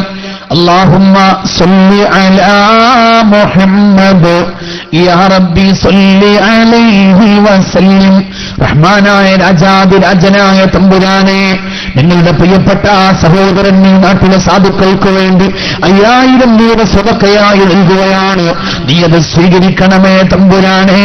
ഈ സദസ്സിൽ ഒരുമിച്ച് കൂടിയ മുഅ്മിനീങ്ങൾ ഉയർത്തിയ സ്വലാത്തിന്റെ ബർക്കത്ത് കൊണ്ട് ആ സഹോദരന്റെ അമലിനെ സ്വാലിഹായ അമലായി കബൂലാക്കണേ കൊടുക്കണേ അല്ലാ. അതിന്റെ ബറക്കത്ത് കൊണ്ട് ആഖിബത്ത് നന്നാക്കി കൊടുക്കണേ അല്ലാ. മാരകമായ രോഗങ്ങളിൽ നിന്ന്, അപകടങ്ങളിൽ നിന്ന്, പെട്ടെന്നുള്ള മരണങ്ങളിൽ നിന്ന് അദ്ദേഹത്തെയും കുടുംബങ്ങളെയും കുഞ്ഞുങ്ങളെയും നീ കാത്തു രക്ഷിക്കണേ അല്ലാ. അല്ലാഹുവേ, ദുനിയാവിൽ നൽകുന്നതിന്റെ എത്രയോ 10 മടങ്ങായ പ്രതിഫലം നാളെ പരലോകത്ത് ചെല്ലുമ്പോൾ കൊടുക്കണമേ തമ്പുരാനെ. ഖബറിന്റെ നരകത്തിന്റെ അദാബുകളില്ലാതെ രക്ഷപ്പെടുത്തണേ അല്ലാ. ആമീൻ ബിറഹ്മതിക യാ അർഹമർ റഹീമീൻ. ഒരു സെറ്റിന്റെ പകുതിയോളം കാശ് 5000 രൂപ അദ്ദേഹം ഏറ്റെടുത്തിട്ടുണ്ട്. വേറെ ഒരു സഹോദരൻ കൂടി 5000 രൂപ സ്വതക്ക ചെയ്തിട്ടുണ്ട്. ഖുലു തക്ബീർ. അല്ലാഹുവേ, അത് നീ സ്വീകരിക്കണമേ തമ്പുരാനെ.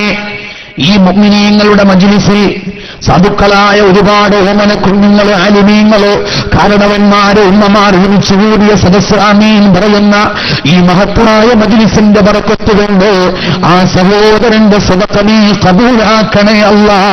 അദ്ദേഹത്തിന്റെ മനസ്സിന്റെ നല്ല മുറാദുകൾ ഹാസിലാക്കി കൊടുക്കണമേ നാഥാ. പടച്ചവനെ, മാരക രോഗങ്ങളിൽ നിന്ന്, കടങ്ങളിൽ നിന്ന്, അപകടങ്ങളിൽ നിന്ന്, ദുർമരണങ്ങളിൽ നിന്ന് കാത്തു രക്ഷിക്കണേ തമ്പുരാനെ. ദുനിയാവിലും ആഖിറത്തിലും ഈ സ്വതക്കയുടെ വെളിച്ചം കൊടുക്കണേ അല്ലാ. ആമീൻ ബിറഹ്മതിക യാ അർഹമർ റഹീമീൻ. സ്വതക്ക കിട്ടിയാൽ എന്തെങ്കിലും ദുആ ചെയ്യണമെന്ന് ഖുർആൻ പറഞ്ഞിട്ടുള്ളത്. അതുകൊണ്ടാണ് ദുആ ചെയ്യുന്നത്. വേറൊന്നും വിചാരിക്കരുത്, സമയം കളയാനല്ല. അല്ലാഹു തആലയുടെ ഒരു ആഹ്വാനമാണത്. ഖുദ് മിൻ അംവാലിഹിം സ്വദഖ ഫസല്ലി അലൈഹിം ഇന്ന സ്വലാത്തക സകനുൽ ലഹും. ജനങ്ങളിൽ നിന്ന് സ്വതക്ക സ്വീകരിക്കുമ്പോൾ ദുആ ചെയ്യണമെന്ന് ഖുർആൻ പറഞ്ഞിട്ടുണ്ട്. അതുകൊണ്ടാണ് ഒരു ലഫ്ലെങ്കിലും ദുആ ചെയ്യുന്നത്. അല്ലാഹു ഖബൂൽ ചെയ്യുമാറാവട്ടെ. ഇനി ആരാണുള്ളത്? പെട്ടെന്ന് പറയും.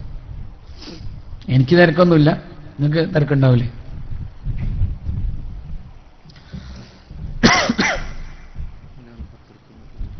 ഖുലു തക്ബീർ. ഒരു സഹോദരൻ ഒരു സെറ്റ് മുഴുവനായി ഏറ്റെടുത്തിട്ടുണ്ട്. 10000 രൂപ നൽകുന്നുണ്ട്. സല്ലല്ലാഹു അലാ മുഹമ്മദ് സല്ലല്ലാഹു അലൈഹി വസല്ലം. സല്ലല്ലാഹു അലാ മുഹമ്മദ് സല്ലല്ലാഹു അലൈഹി വസല്ലം. അല്ലാഹുമ്മ സല്ലി അലാ മുഹമ്മദ് യാ റബ്ബി സല്ലി അലൈഹി വസല്ലം. റഹ്മാനായ രാജാതിരാജനായ തമ്പുരാനെ, ആരെന്നറിയില്ല, ആർക്കു വേണ്ടിയാണെന്നറിയില്ല, ആരാണതിന്റെ അവകാശികളെന്നറിയില്ല. പക്ഷെ നിന്റെ അടിമകളാണെന്നറിയാം, നിന്റെ സൃഷ്ടികളാണെന്നറിയാം. ഈ നാട്ടുകാരായ സാധുക്കള്, രോഗികൾ ആരായാലും അവർക്കൊക്കെ ഉപകാരപ്പെടട്ടെ എന്ന നല്ല നെയ്യത്തോടുകൂടെ ഈ മഹത്തായ മജ്ലിസിന്റെ ദുആ പ്രതീക്ഷിച്ചുകൊണ്ടൊരു സഹോദരനിതാ 10000 രൂപ സംഭാവന ചെയ്തിരിക്കുകയാണ്. നീ കബൂലാക്കണമേ തമ്പുരാനെ, കബൂലാക്കണമേ തമ്പുരാനെ. സാധുക്കളാണ് സ്വർഗത്തിലേക്ക് ആദ്യം പോവുക എന്ന് നിന്റെ പ്രവാചകൻ പറഞ്ഞു. ആ പ്രവാചകന്റെ കൂടെ സ്വർഗത്തിൽ കടക്കാൻ ആ സഹോദരന് ഭാഗ്യം നൽകണേ തമ്പുരാനെ. അല്ലാഹുവേ, കുടുംബത്തിൽ, കുട്ടികളിൽ, സമ്പാദ്യങ്ങളിൽ, സന്താനങ്ങളിൽ ബറക്കത്ത് നൽകണേ അല്ലാ. മാരകമായ രോഗങ്ങളിൽ നിന്ന് അവർക്കും അവരുടെ സന്താന പരമ്പരകൾക്കും നീ കാവലേകണമേ തമ്പുരാനെ. ആമീൻ ബിറഹ്മതിക യാ അർഹമർ റഹീമീൻ. അല്ലാഹു നമ്മുടെയൊക്കെ ഉദ്ദേശങ്ങൾ പൂർത്തീകരിച്ചു തരട്ടെ. സ്വതക്ക ചെയ്യാൻ കഴിവുള്ള ആളുകൾ ഇനി ആരെങ്കിലും ഉണ്ടോ? 2 സെറ്റ് ഇവിടായി, മൂന്നാമത്തെ ഒരു സെറ്റ്. അത് ഒന്നിച്ച് 10000 കഴിവുള്ളവർക്ക് മാത്രം അത് ചെയ്യാം.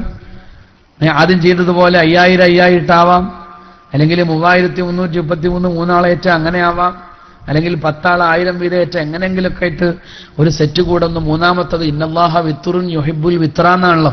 അള്ളാഹു ഒറ്റയാണ്, അവൻ ഒറ്റ ഇഷ്ടമാണ്. അപ്പൊ 2 സെറ്റ് എന്നുള്ളത് ഒരു 3 എണ്ണാക്കിയാൽ നമ്മുടെ ഈ കർമ്മം ഒന്നും കൂടി ചന്തമുള്ളതാകും. ആർക്കെങ്കിലും പറ്റുമോ? പറ്റുന്നുണ്ടെങ്കിൽ മാത്രം മതി, ഒരു നിർബന്ധമില്ല. അള്ളാഹ് നിർബന്ധിച്ചിട്ടില്ല സദഖയെ. ഉണ്ടോ? സദഖയിൽ സുന്നത്തല്ലേ ഉള്ളൂ, പിന്നെ എനിക്ക് നിർബന്ധിക്കാൻ പറ്റും? ഒരു നിർബന്ധമല്ല, ആരും ചെയ്തിട്ടില്ലെങ്കിൽ ഒരു കുഴപ്പമില്ല. പക്ഷേ പരലോകം രക്ഷപ്പെടാൻ ആഗ്രഹിക്കുന്ന ആളുകൾക്ക് അള്ളാഹു നിഅമത്ത് ചെയ്ത സമ്പത്ത് കയ്യിലുണ്ടെങ്കിൽ കൊടുക്കാം. അള്ളാഹു സ്വീകരിക്കുമാറാവട്ടെ. ആർക്കെങ്കിലും പറ്റുമോ?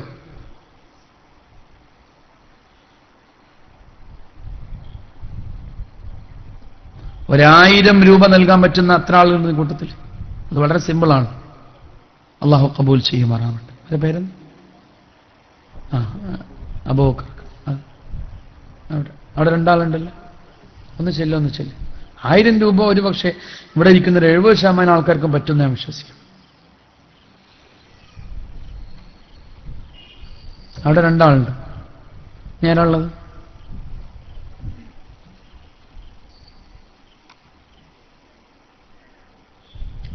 ഉമ്മമാരുടെ ഭാഗത്തുനിന്നും ആളുണ്ട്. ഞാൻ പറയാൻ പോകുന്നതേ ഉള്ളൂ. പക്ഷേ ഉമ്മമാര് ഞാൻ പറയുന്നതിന്റെ മുമ്പ് തന്നെ ഈ സംരംഭത്തിൽ പങ്കെടുത്തു. അൽഹംദുലില്ലാ, അള്ളാഹു കബൂൽ ചെയ്യുമാറാവട്ടെ. 1000 രൂപ എഴുതാൻ പറ്റുന്നവരൊക്കെ ഒന്ന് എഴുതും. ആരും ഇതിൽ നിന്നും മാറണ്ട. അള്ളാഹു താല അതിന്റെ ബർക്കത്ത് കൊണ്ട് നമുക്ക് ഐശ്വര്യം തരുമാറാവട്ടെ. മാരകമായ രോഗങ്ങളിൽ നിന്ന് രക്ഷപ്പെടുത്തി തരുമാറാവട്ടെ. പറയാൻ പറ്റൂല ഏത് സമയത്താണ് എന്ത് രോഗമാണ് ആർക്കാണ് വരിക എന്ന്.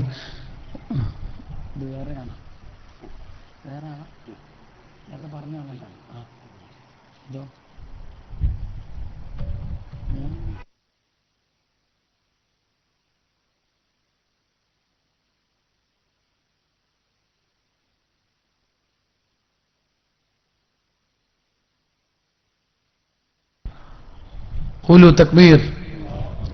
അള്ളാഹു കബൂൽ ചെയ്യട്ടെ. ഒരു സഹോദരൻ ഒരു സെറ്റ് 10,000 രൂപ മരണപ്പെട്ടുപോയ പിതാവിന് വേണ്ടി ദുആ ചെയ്യാൻ വേണ്ടി ആവശ്യപ്പെട്ട് സംഭാവന ചെയ്തിട്ടുണ്ട്.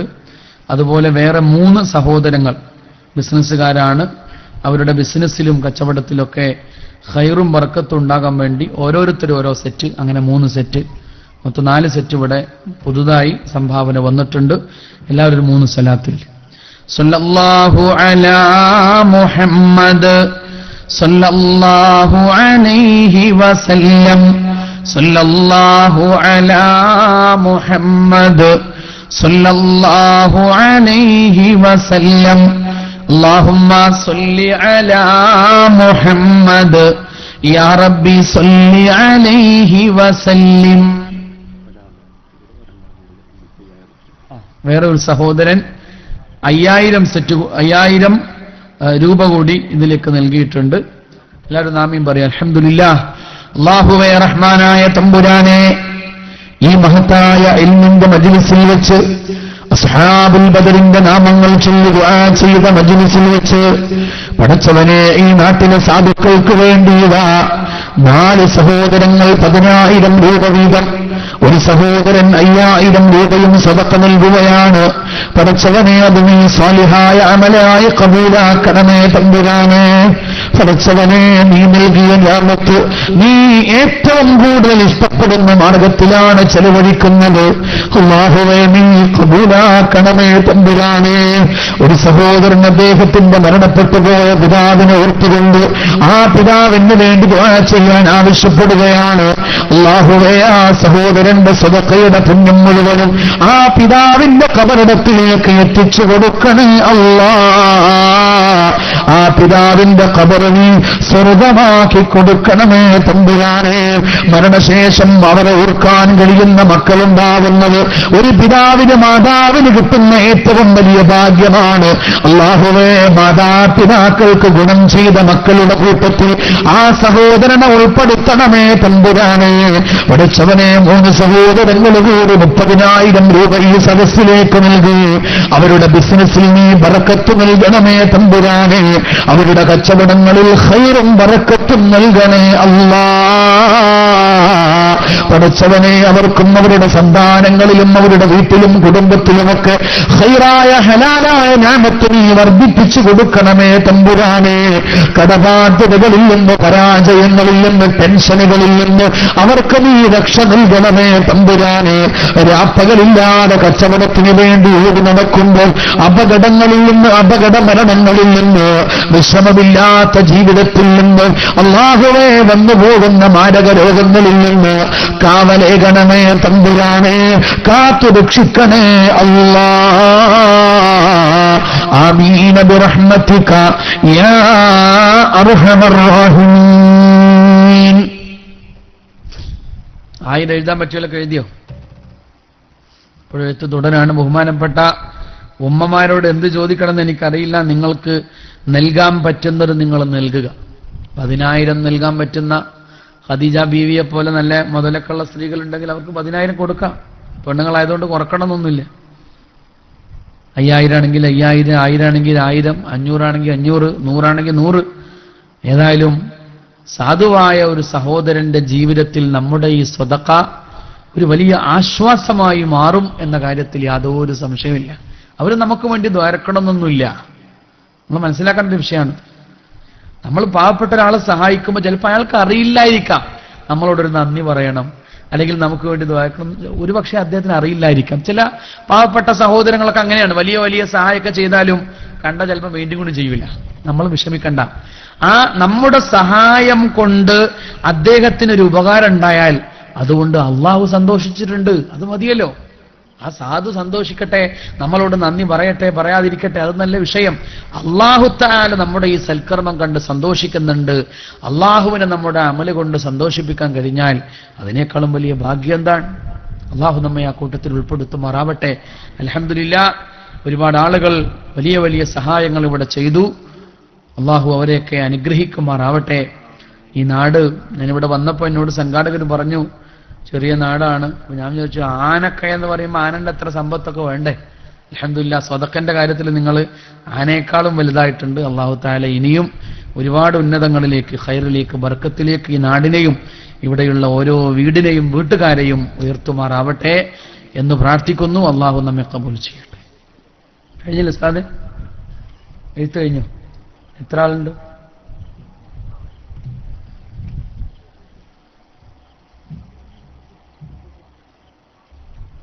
പെട്ടെന്ന് വരും, പെട്ടെന്ന്.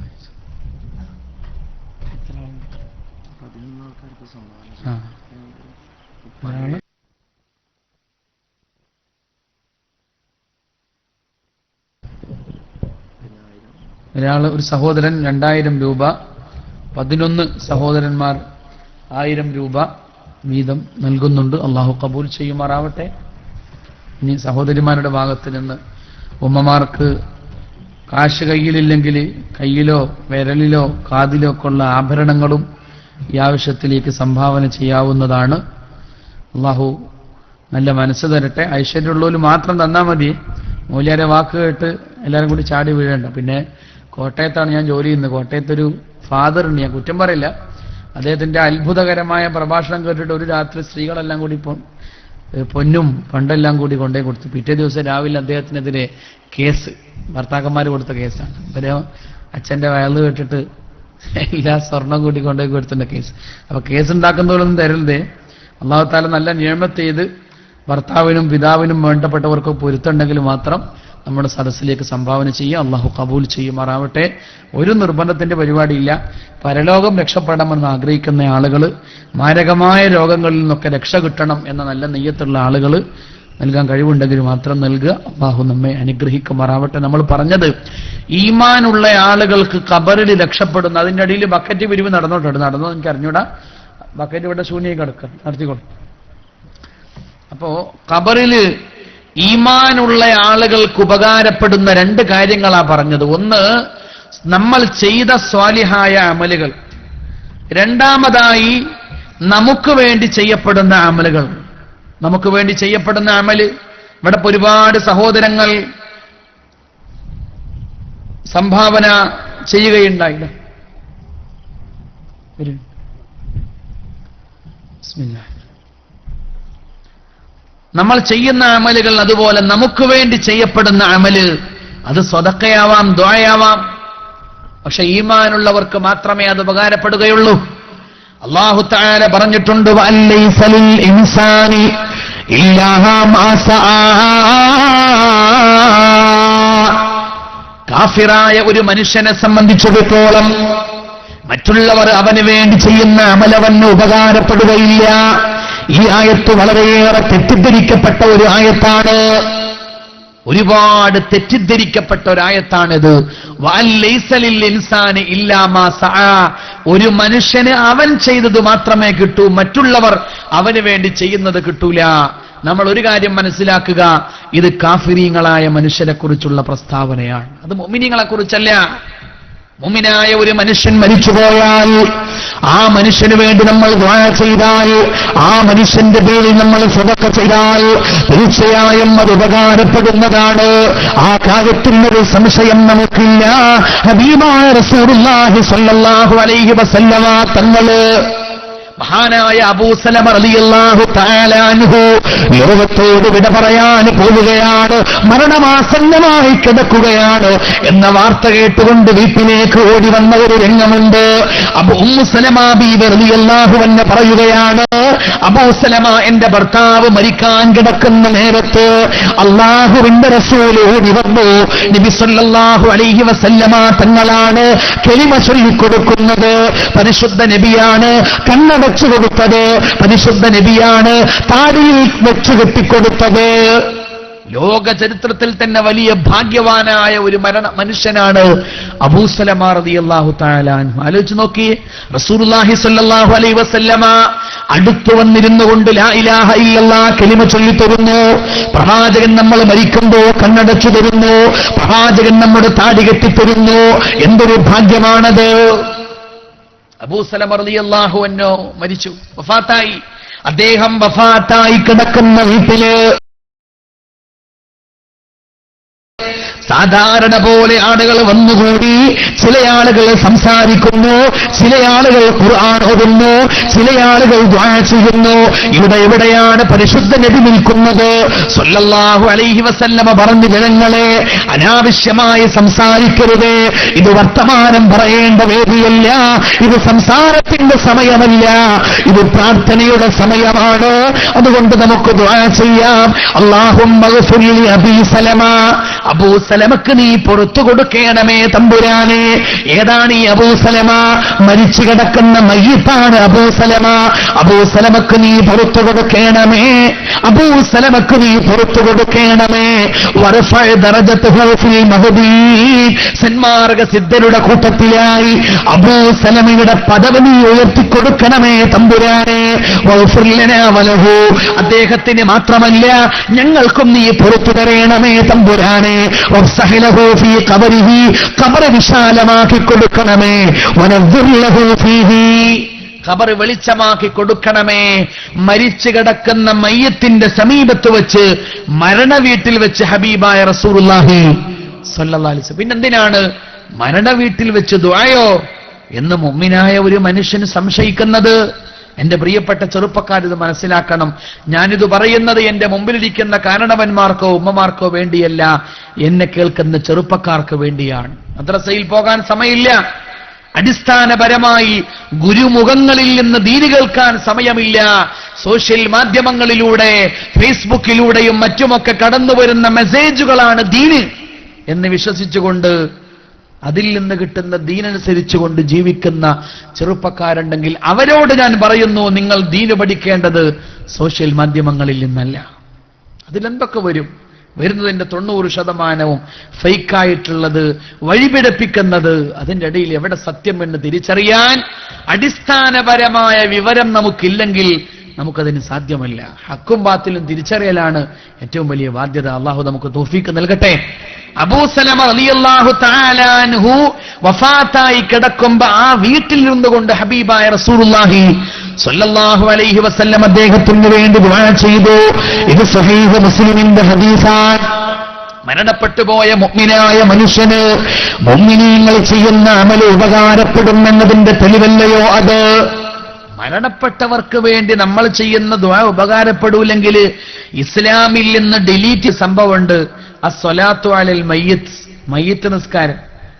മരിച്ചവർക്ക് വേണ്ടി നമ്മളൊന്നും ചെയ്തിട്ട് കാര്യമില്ലെങ്കിൽ പിന്നെ ഇതിനി മയ്യിത്ത് നിസ്കാരം? ചെറുപ്പക്കാർ ചിന്തിച്ചോ? മയ്യിത്ത് നിസ്കാരം എന്ന് പറഞ്ഞാൽ വലിയ നിസ്കാരം ഒന്നല്ലല്ലോ. റുക്കൂ ഇല്ല. നിസ്കാരത്തിന്റെ ഏറ്റവും വലിയ ആനന്ദം സുജൂദാണ്. സുജൂദില്ല. മയ്യിത്ത് നിസ്കാരത്തിൽ എന്തെങ്കിലും മറവി ഉണ്ടായാൽ പോലും സഹവിന്റെ സുജൂദ് അതുമില്ല. ഉണ്ടോ? ഈ മയ്യിത്ത് നിസ്കാരം എന്ന് പറഞ്ഞാൽ മയ്യത്തിന് വേണ്ടിയുള്ള ദുആയല്ലേ? ഫാത്തിഹ ഓതുന്നു, അത് അള്ളാഹുവിനുള്ള ഹംദാൻ, ദുആന്റെ ഒരു മര്യാദ. രണ്ടാം തക്ബീർ കഴിഞ്ഞാൽ സ്വലാത്ത് ചൊല്ലുന്നു, അതും ദുആയുടെ ഒരു മര്യാദയാണ്. മൂന്നാമത്തെ തക്ബീർ കഴിഞ്ഞാലും നാലാമത്തെ തക്ബീർ കഴിഞ്ഞാലും മയ്യിത്തുമായി ബന്ധപ്പെട്ട ദുആകളാണ്. മരണപ്പെട്ടവർക്ക് വേണ്ടി നാം നടത്തുന്ന പ്രാർത്ഥനകള് സ്വീകരിക്കപ്പെടുകയില്ലെങ്കിൽ, ഉപകാരപ്രദമല്ലെങ്കിൽ പിന്നെ എന്തിനാ മയ്യിത്ത് നിസ്കരിക്കുന്നത്? അതുമാത്രം ആലോചിച്ചാൽ മതി. മാത്രമല്ല, ഒരു മയ്യത്തിനെ കൊണ്ടുപോയി ഖബറടക്കിയാൽ ജന്നത്തുൽ ബഖീയിൽ എന്നും നടക്കാറുള്ള ഒരു സംഭവമുണ്ട്. ഉസ്മാൻ റളിയല്ലാഹു അൻഹുവിന്റെ നിവേദനമാണ്. പുണ്യ നബി സല്ലല്ലാഹു അലൈഹി വസല്ലമ ഒരു മനുഷ്യനെ കൊണ്ടുപോയി മയ്യത്തടക്കിയാൽ ആളുകൾ വിട പറയാനുള്ള ഒരുക്കത്തിലാണെങ്കിൽ സ്വഹാബികളെ വിളിച്ചുകൊണ്ട് പറയുന്ന ഒരു വാക്കുണ്ട്, സ്വഹാബാ പോകാൻ സമയമായിട്ടില്ല, പോകാൻ സമയമായിട്ടില്ല. നിങ്ങളുടെ സഹോദരനിതാ ഖബറിൽ ചോദ്യം ചെയ്യപ്പെടാൻ പോവുകയാണ്. അതുകൊണ്ട് സലൂലഹു തസ്ബീത്, ചോദ്യസമയത്ത് അദ്ദേഹത്തിന് കൃത്യമായ ഉത്തരം കിട്ടാൻ വേണ്ടി നിങ്ങൾ ദുആ ചെയ്യണമെന്ന് ഹബീബായ റസൂലുള്ളാഹി. അപ്പൊ മരണ വീട്ടിൽ വെച്ച് ദുആ, മയ്യിത്ത് പള്ളിയിൽ കൊണ്ടുവന്ന ദുആ, ഖബറിന്റെ അടുത്ത് വെച്ച് ദുആ ഒക്കെ റസൂലുള്ളാഹി സ്വല്ലല്ലാഹു അലൈഹി വസല്ലം സ്വന്തം ജീവിതത്തിൽ നമുക്ക് കാണിച്ചു തന്ന കാര്യങ്ങളാണ്. മുഅ്മിനായ മനുഷ്യന് സ്വന്തം അമല് പോലെ മറ്റുള്ളവർ അയാൾക്ക് വേണ്ടി ചെയ്യുന്ന അമലും ഉപകാരപ്പെടും. ദുആ മാത്രമല്ല, സദഖ ഉപകാരപ്പെടും. സഅദ് റളിയല്ലാഹു തആല അൻഹുവിന്റെ ഉമ്മ മരിച്ചുപോയി. സ്വഹീഹായ ഹദീസാണിത്, സ്വഹീഹ് മുസ്ലിം ഉദ്ധരിക്കുന്ന ഹദീസാണിത്. ഉമ്മ മരിക്കുന്ന സമയത്ത് അദ്ദേഹം നാട്ടിലില്ല, മദീനയിലില്ല. ഒരുപാട് ദിവസം കഴിഞ്ഞാണ് മടങ്ങി വന്നത്. ശോകമൂകമായ വീട്ടിലേക്കാണ് മടങ്ങി വന്നത്. മാതാവ് നഷ്ടപ്പെട്ടു പോയ സഅദ്, ഉമ്മ മരിച്ചുപോയ സഅദ് ജീവിതത്തിന്റെ വസന്തമാണ് വിട പറഞ്ഞു പോയിട്ടുള്ളത്. മാതാവ് മരിച്ചുപോയ നിമിഷത്തെ ഓർത്തു നോക്കൂ, എന്തൊരു വലിയ ശൂന്യതയാണത്. ആ ശൂന്യതയിലാണ് സഅദ് റളിയല്ലാഹു അൻഹു വന്നത്, അല്ലാഹുവിന്റെ റസൂലിന്റെ മുന്നിൽ നിന്നത്. എന്നിട്ട് ചോദിക്കുന്നത്, അല്ലാഹുവിന്റെ റസൂലേ, ഇന്ന ഉമ്മീ മാതത്, എന്റെ ഉമ്മ ഈ ലോകത്തോട് വിട പറഞ്ഞുപോയി. ജീവിതത്തിന്റെ ഏറ്റവും വലിയ അർത്ഥമിതാ, നഷ്ടമായി പോയി. ഫഅയ്യു സ്വദഖത്തി അഫ്ളലു, അതിന്റെ ചോദ്യം ഇതാണ്. ഉമ്മ മരിച്ചുപോയ വിവരം സഅദ് റളിയല്ലാഹു അൻഹു അറിയുന്നതിന് മുമ്പേ റസൂൽ അറിഞ്ഞിട്ടുണ്ട്. വിവരം പറയാനല്ല വന്നത്. ഫഅയ്യു സ്വദഖത്തി അഫ്ളലു, ഉമ്മ മരിച്ചുപോയല്ലോ, ഉമ്മയുടെ പേരിൽ ഞാൻ ചെയ്യാവുന്നതിൽ വെച്ച് ഏറ്റവും നല്ല സ്വദഖ ഏതാണ്? അതാണ് ചോദ്യം. ഏറ്റവും നല്ല സ്വദഖ ഏതാ?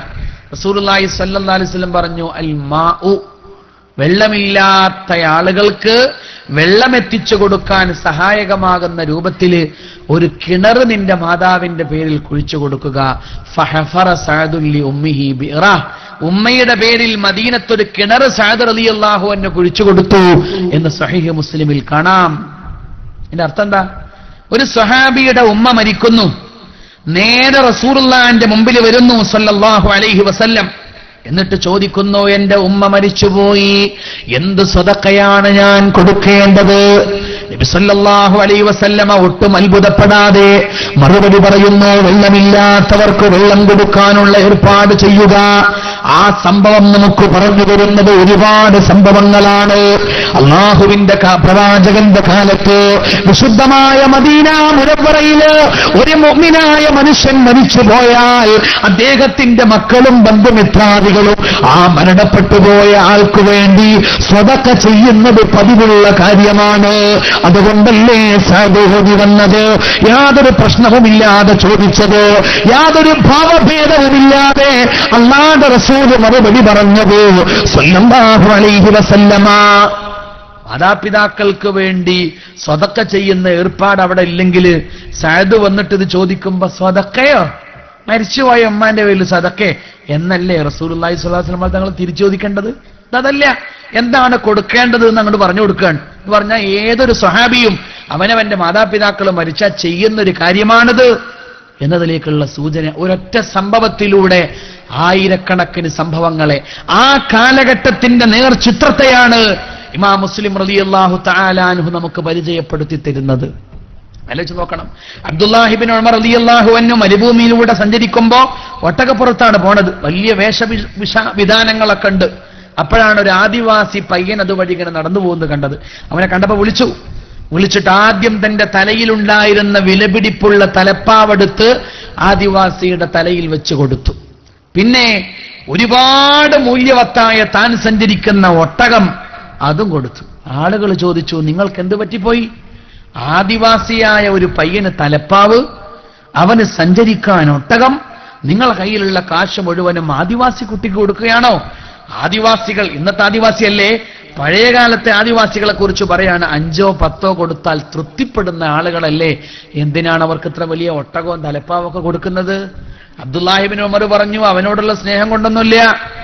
ഇന്ന ഹാദാ കാന അഖി അബീ ഉമർ, എന്റെ വഫാത്തായി പോയ പിതാവ് ഉമർ ഇബ്നുൽ ഖത്താബ് റളിയല്ലാഹു തആല അൻഹുവിന്റെ സുഹൃത്തായിരുന്നു ഇയാൾ. ബനൂ സലമ ഗോത്രത്തിൽപ്പെട്ട ഒരാൾ ഒരിക്കൽ കടന്നു വന്ന് ഞങ്ങൾ അല്ലാഹുവിന്റെ റസൂലിന്റെ സന്നിധിയിൽ ഇരിക്കവേ ചോദിച്ച ഒരു ചോദ്യമുണ്ട്.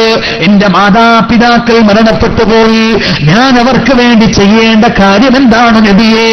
നബി സല്ലല്ലാഹു അലൈഹി വസല്ലമ മറുപടി പറഞ്ഞു, അവർക്ക് വേണ്ടി നിസ്കരിക്കുക, അവരുടെ പേരിൽ ഇസ്തിഗ്ഫാർ ചൊല്ലുക, അവരുടെ സുഹൃത്തുക്കളെ ആദരിക്കുക, വഇക്റാമു സദീഖിഹിമാ, മയ്യത്ത് നിസ്കാരം പോലെ, മരിച്ചവർക്ക് വേണ്ടിയുള്ള ദുആ പോലെ മരിച്ചവരുടെ സുഹൃത്തുക്കളെ മാനിക്കുക. അതും മയ്യത്തിന് ഉപകാരപ്പെടുന്ന അമലാണ്. മരിച്ചുപോയ എന്റെ പിതാവിന്റെ സുഹൃത്തായിരുന്നു ഈ ആദിവാസി, അതുകൊണ്ട് ഞാൻ അവനെ ആദരിച്ചത് ഖബറിൽ കിടക്കുന്ന എന്റെ പിതാവിന് അതിന്റെ കൂലി കിട്ടാനാണ് എന്ന് സയ്യിദുന അബ്ദുല്ലാഹിബ്നു ഉമർ റളിയല്ലാഹു തആല. അബ്ദുല്ലാഹിബ്നു ഉമർ എന്ന് പറഞ്ഞാൽ ഏതോ ഒരാളല്ല, മുത്തബിഉ സുന്നയാൻ, സഞ്ചരിക്കുന്ന സുന്നത്ത് എന്നാണ് പറയാം. റസൂലുള്ളാഹി സ്വല്ലല്ലാഹി അലൈഹി വസല്ലമ തങ്ങൾ ഒരു കാര്യം എങ്ങനെയാണ് ചെയ്തത്, അവിടുത്തെ സുന്നത്ത് എന്താണെന്ന് അബ്ദുല്ലാഹിബ്നു ഉമർ റളിയല്ലാഹു അൻഹു ജീവിച്ചിരിക്കുന്ന കാലത്ത് ആളുകൾക്ക് അറിയണമെങ്കിൽ കിതാബ് നോക്കേണ്ട ആവശ്യമില്ല, ലേഖനം വായിക്കേണ്ട ആവശ്യമില്ല, പ്രസംഗം കേൾക്കേണ്ട ആവശ്യമില്ല. ആ കാര്യം അബ്ദുല്ലാഹിബ്നു ഉമർ റളിയല്ലാഹു അൻഹു എങ്ങനെയാണ് ചെയ്യുന്നത് എന്ന് നോക്കിയാൽ മതി. ചെരുപ്പിടുന്നതിൽ എന്താണ് സുന്നത്ത് എന്നറിയണമെന്നുണ്ടെങ്കിൽ കിതാബ് നോക്കണ്ട, അബ്ദുല്ലാഹിബ്നു ഉമർ എങ്ങനെയാണ് ചെരുപ്പിടുന്നത് നോക്കിയാൽ മതി. അങ്ങനെ എല്ലാ കാര്യത്തിലും സഞ്ചരിക്കുന്ന സുന്നത്തായിരുന്നു അബ്ദുല്ലാഹിബ്നു ഉമർ റളിയല്ലാഹു തആല. ആ അബ്ദുല്ലാഹിബ്നു ഉമറാണ് വഫാത്തായി പോയ തന്റെ പിതാവ് ഉമർ ഇബ്നുൽ ഖത്താബ് റളിയല്ലാഹു തആല അൻഹുവിനെ ഓർത്തുകൊണ്ട് ആ ഉമറിന്റെ സുഹൃത്തായ അറാബിയായ മനുഷ്യന് തലപ്പാവ് കൊടുക്കുന്നത്, ഒട്ടകം സദഖയായി നൽകുന്നത്, അത് മരിച്ചു കിടക്കുന്ന പിതാവിന് വേണ്ടിയാണെന്ന് പ്രഖ്യാപനം നടത്തുന്നത്. ഇതൊക്കെ നമ്മൾ ചിന്തിക്കണ്ടേ. മഹദിയായ ഖദീജത്തുൽ കുബ്ര റളിയല്ലാഹു തആല അൻഹയുടെ പേരിൽ പുണ്യ നബി സല്ലല്ലാഹു അലൈഹി വസല്ലമ തങ്ങൾ തന്നെ സദഖകൾ നൽകിയിരുന്നതായ ഹദീസിന്റെ ഗ്രന്ഥങ്ങൾ പറയുമ്പോ മുഅ്മിനായ ഒരു മനുഷ്യനെ സംബന്ധിച്ചിടത്തോളം സ്വന്തം അമല് പോലെ പ്രധാനമാണ് മറ്റുള്ളവർ നമുക്ക് വേണ്ടി ചെയ്യുന്ന അമലുകൾ. മരിച്ചുപോയാൽ നമ്മുടെ മക്കൾ നമുക്ക് വേണ്ടി ഒന്ന് ദുആ ചെയ്താൽ, സദഖ ചെയ്താൽ അത് നമുക്ക് ആശ്വാസമാണ്. അൽ അദബുൽ മുഫ്രദ് എന്ന് പറയുന്ന ഇമാം ബുഖാരിയുടെ ഹദീസിന്റെ ഗ്രന്ഥത്തിൽ കാണാം, അബൂ ഹുറൈറ റളിയല്ലാഹു അൻഹുവിൽ നിന്നുള്ള നിവേദനമായ ഒരു ഹദീസ്. ഒരാൾ മയ്യത്തായി ഖബറിൽ കിടക്കുമ്പോ അയാളുടെ ദറജകൾ ഇങ്ങനെ വർദ്ധിക്കുകയാണ്. ചോദിക്കും, അല്ലാഹുവേ, ഇവിടെ നിന്നാണ് എനിക്ക് ഈ പദവി വർദ്ധിക്കുന്നത്? എങ്ങനെയാണ് ഇത്ര വലിയ ദറജകളിലേക്ക് ഞാൻ അവരോധിക്കപ്പെടുന്നത്? അല്ലാഹുവിന്റെ മറുപടി എന്താ? വലതുക ഇസ്തിഗ്ഫാറ ലക, നിന്റെ കുഞ്ഞുമോൾ എന്ന് നിനക്ക് വേണ്ടി ഇസ്തിഗ്ഫാർ ചെയ്തതാണ്. നമ്മുടെ മക്കൾ നമുക്ക് വേണ്ടി ഇസ്തിഗ്ഫാർ ചെയ്യുമ്പോൾ, നമ്മുടെ ഖബർ സിയാറത്ത് ചെയ്ത് ദുആ ചെയ്യുമ്പോൾ നമുക്കതിന്റെ കൂലി കിട്ടും, നമ്മുടെ പദവി ഉയരുമെന്ന് മുഹമ്മദ് മുസ്തഫ. അള്ളാഹു നമ്മെ അനുഗ്രഹിക്കുമാറാവട്ടെ. മരിക്കുന്നതിന്റെ മുമ്പ് സ്വാലിഹായ അമലുകൾ ഒരുപാട് ചെയ്യാൻ അള്ളാഹു നമുക്ക് തൗഫീഖ് നൽകട്ടെ. മരണപ്പെട്ടു പോയാൽ നമ്മുടെ മക്കളും നമ്മുടെ നാട്ടുകാരും ഈ രാജ്യത്തുള്ള മുഴുവൻ മനുഷ്യരും നമ്മുടെ നന്മയ്ക്ക് വേണ്ടി ദുആ ചെയ്യുന്ന നല്ലൊരവസ്ഥ അള്ളാഹു നമുക്കൊക്കെ ഉണ്ടാക്കി തരുമാറാവട്ടെ എന്ന് ദുആ ചെയ്തുകൊണ്ട് ഞാൻ എന്റെ പ്രസംഗം അവസാനിപ്പിക്കുകയാണ്. നമുക്ക് ചെറിയൊരു ദുആ നടത്തിയിട്ട് പിരിഞ്ഞു പോകാം. റുഖിയ എന്ന് പറയുന്ന ഒരു സഹോദരി ഒരു സ്വർണ്ണ മോതിരം, ഉലു തക്ബീർ, നമ്മുടെ ഈ സദസ്സിലേക്ക് സംഭാവന ചെയ്തിട്ടുണ്ട്. മരിച്ചുപോയ ഉമ്മയുടെ പേരിൽ ദുആ ചെയ്യാൻ വേണ്ടിയാണ് അല്ലേ?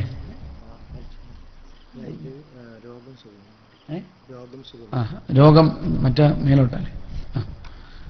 ആ സഹോദരി അവരുടെ രോഗശമനത്തിന് വേണ്ടി ദുആ ചെയ്യാൻ പറഞ്ഞുകൊണ്ടാണ് പ്രത്യേകം സംഭാവന സ്വർണ്ണമോതിരം നൽകിയിട്ടുള്ളത്.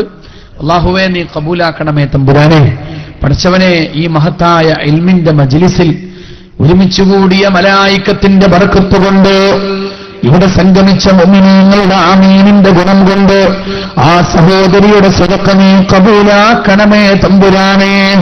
ഈ നാട്ടിലെ സാധുക്കൾക്കൊരു കൈത്താങ്ങ് നൽകാൻ ഉദ്ദേശിച്ചുകൊണ്ട് സ്വന്തം ശരീരത്തിൽ നിന്ന് ഊരിയെടുത്ത് ഈ സദസ്സിലേക്ക് നൽകുകയാണ്. അല്ലാഹുവേ, ആ ശരീരത്തിന് നീ മാരകമായ രോഗങ്ങൾ നൽകരുത് തമ്പുരാനെ. അപകടങ്ങളിൽ നിന്ന്, അപകട മരണങ്ങളിൽ നിന്ന്, ക്യാൻസർ പോലെ, കിഡ്നി ഫെയിലർ പോലെയുള്ള മാരകമായ രോഗങ്ങളിൽ നിന്ന് അവരെയും അവരുടെ കുടുംബങ്ങളെയും കുട്ടികളെയും നീ രക്ഷപ്പെടുത്തണേ അല്ലാഹ്. അവരുടെ ശരീരത്തിൽ എന്ത് രോഗമാണെങ്കിലും പരിപൂർണ ശമനം നൽകണമേ തമ്പുരാനെ. നല്ല ആഫിയത്തുള്ള സിഹത്തുള്ള ദീർഘായുസ് നൽകണേ അല്ലാഹ്. പഠിച്ചവനെ, ഈ സദഖയുടെ ബർക്കത്ത് കൊണ്ട് നരകം ഹറാമാക്കണേ അല്ലാഹ്. ഖബറിലെ അദാബ് ഒഴിവാക്കി കൊടുക്കണേ അല്ലാഹ്. ഒരു സഹോദരൻ മരിച്ചുപോയ ഉമ്മാക്ക് വേണ്ടി ദുആ ചെയ്യാൻ 500 രൂപ അല്ലാഹു ആ സ്വതക്ക സ്വീകരിച്ചുകൊണ്ട് അദ്ദേഹത്തിന്റെ മാതാവിന്റെ ഖബർ സ്വർഗമാക്കി കൊടുക്കുമാറാവട്ടെ. ആസ്യ എന്ന് പറയുന്ന ഒരു സഹോദരി 1000 രൂപ അല്ലാഹു തആല ആ സ്വതക്ക കബൂൽ ചെയ്യുമാറാവട്ടെ. ആ സഹോദരിയുടെ മക്കൾക്ക് അല്ലാഹു തആല എല്ലാ വിധത്തിലുള്ള ഖൈറും ബറക്കത്തും നൽകുമാറാവട്ടെ. ആ സഹോദരിയുടെ ഹലാലായ മുറാദ് എന്താണെങ്കിലും അല്ലാഹു തആല ഹാസിലാക്കി കൊടുക്കുമാറാവട്ടെ.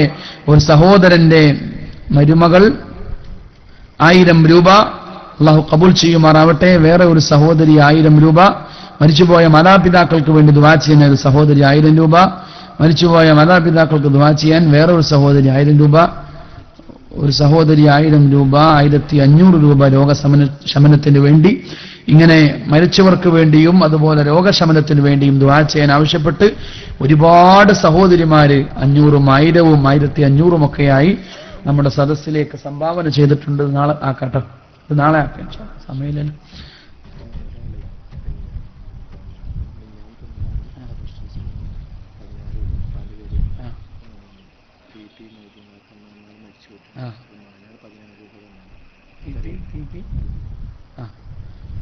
പി മൊയ്തീൻകാക്ക എന്ന് പറയുന്ന മരണപ്പെട്ടു പോയ സഹോദരന് വേണ്ടി ദുആ ചെയ്യാൻ അദ്ദേഹത്തിന്റെ മകൻ 10,000 രൂപ സംഭാവന ചെയ്തിരുന്നു. അല്ലാഹു തആല അത് ഖബൂൽ ചെയ്യുമാറാവട്ടെ.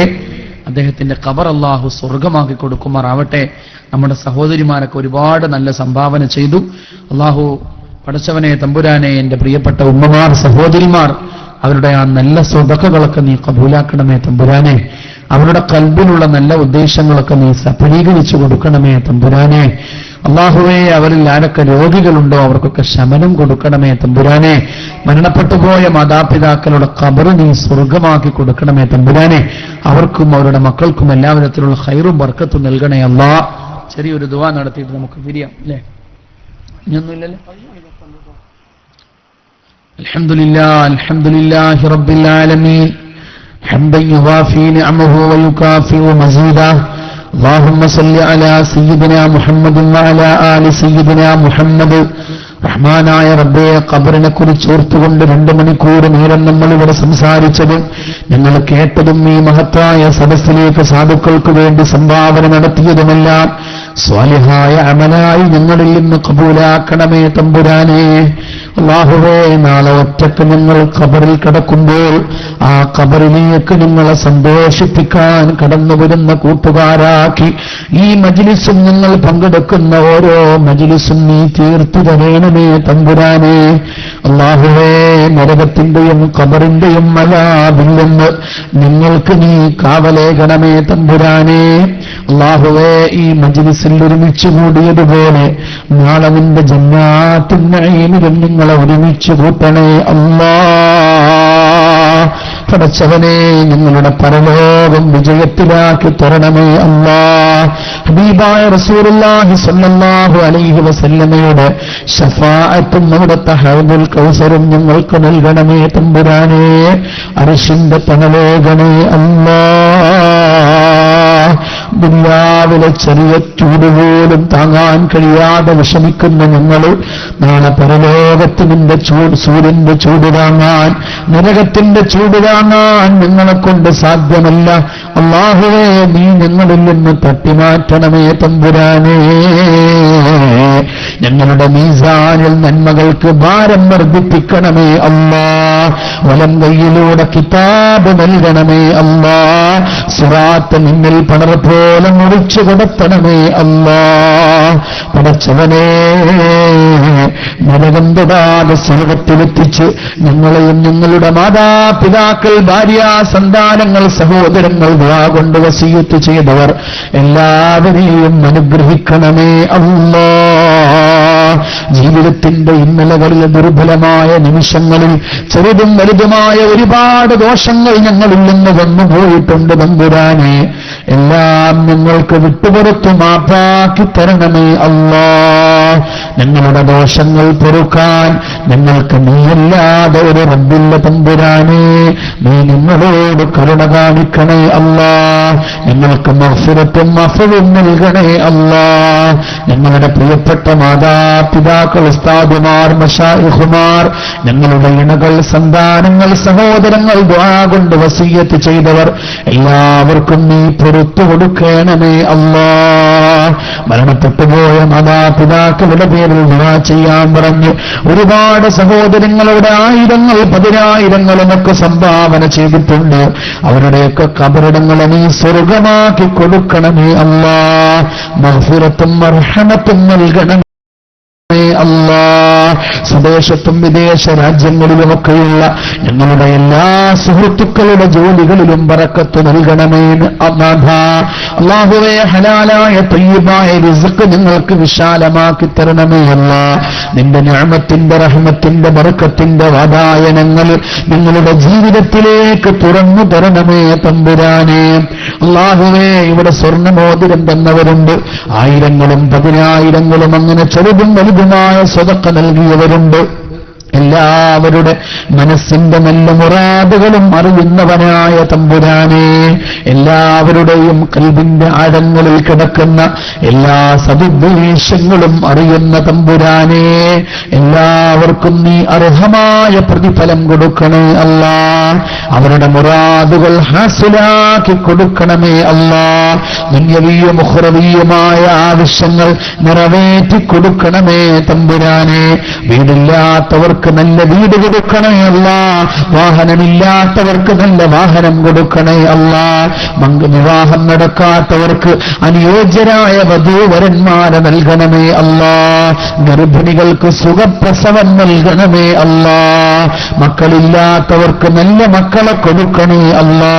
കടബാധിതർ കടങ്ങളിൽ നിന്ന് സലാമത്ത് നൽകണേ അല്ലാ. പരീക്ഷ എഴുതിയ വിദ്യാർത്ഥിനികൾ അവർക്കുന്നതമായ വിജയം കൊടുക്കണമേ അല്ലാ. അവരുടെ വിദ്യാഭ്യാസത്തിലും ജോലികളിലും കുടുംബജീവിതത്തിലും എല്ലാവിധത്തിലുള്ള ഖൈറും ബറക്കത്തും കൊടുക്കണമേ അല്ലാ. പടച്ചവനെ, ഞങ്ങളൊക്കെ ഈ ലോകത്തോട് വിട പറഞ്ഞു പോകേണ്ടവരാണ്. ഒരു നാൾ ഒറ്റക്ക് മയ്യത്തുകത്തിൽ ഖബറിലേക്ക് വഹിക്കപ്പെടേണ്ടവരാണ്. ആ ദിവസം ഞങ്ങളുടെ ജീവിതത്തിന്റെ പരമാനന്ദത്തിന്റെ ദിവസമാക്കണമേ തമ്പുരാനെ. പുഞ്ചിരിയോടെ നിന്നെ കണ്ട് സ്വർഗം കണ്ട് സന്തോഷത്തോടെ കലിമ ചൊല്ലി മരിക്കാൻ ഞങ്ങൾക്ക് തൗഫീഖ് നൽകണേ അല്ലാ. പടച്ചവനെ, ഞങ്ങൾ സ്നേഹിച്ച സദാത്തീങ്ങൾ, ഉസ്താദുമാര്, മശായിഖുമാര് എത്ര വ്യക്തമായി കലിമ ചൊല്ലി പുഞ്ചിരിയോടെ രാജകീയമായി മരിച്ചു പിരിയുന്നത് ഞങ്ങൾ ഒരുപാട് കണ്ടവരാണ്, കേട്ടവരാണ്. അതുപോലെ സ്വപ്നതുല്യമായ മരണം ഞങ്ങൾക്ക് നൽകണമേ തമ്പുരാനെ. ഞങ്ങളുടെ ആഖിബത്ത് നന്നാക്കണേ അല്ലാ.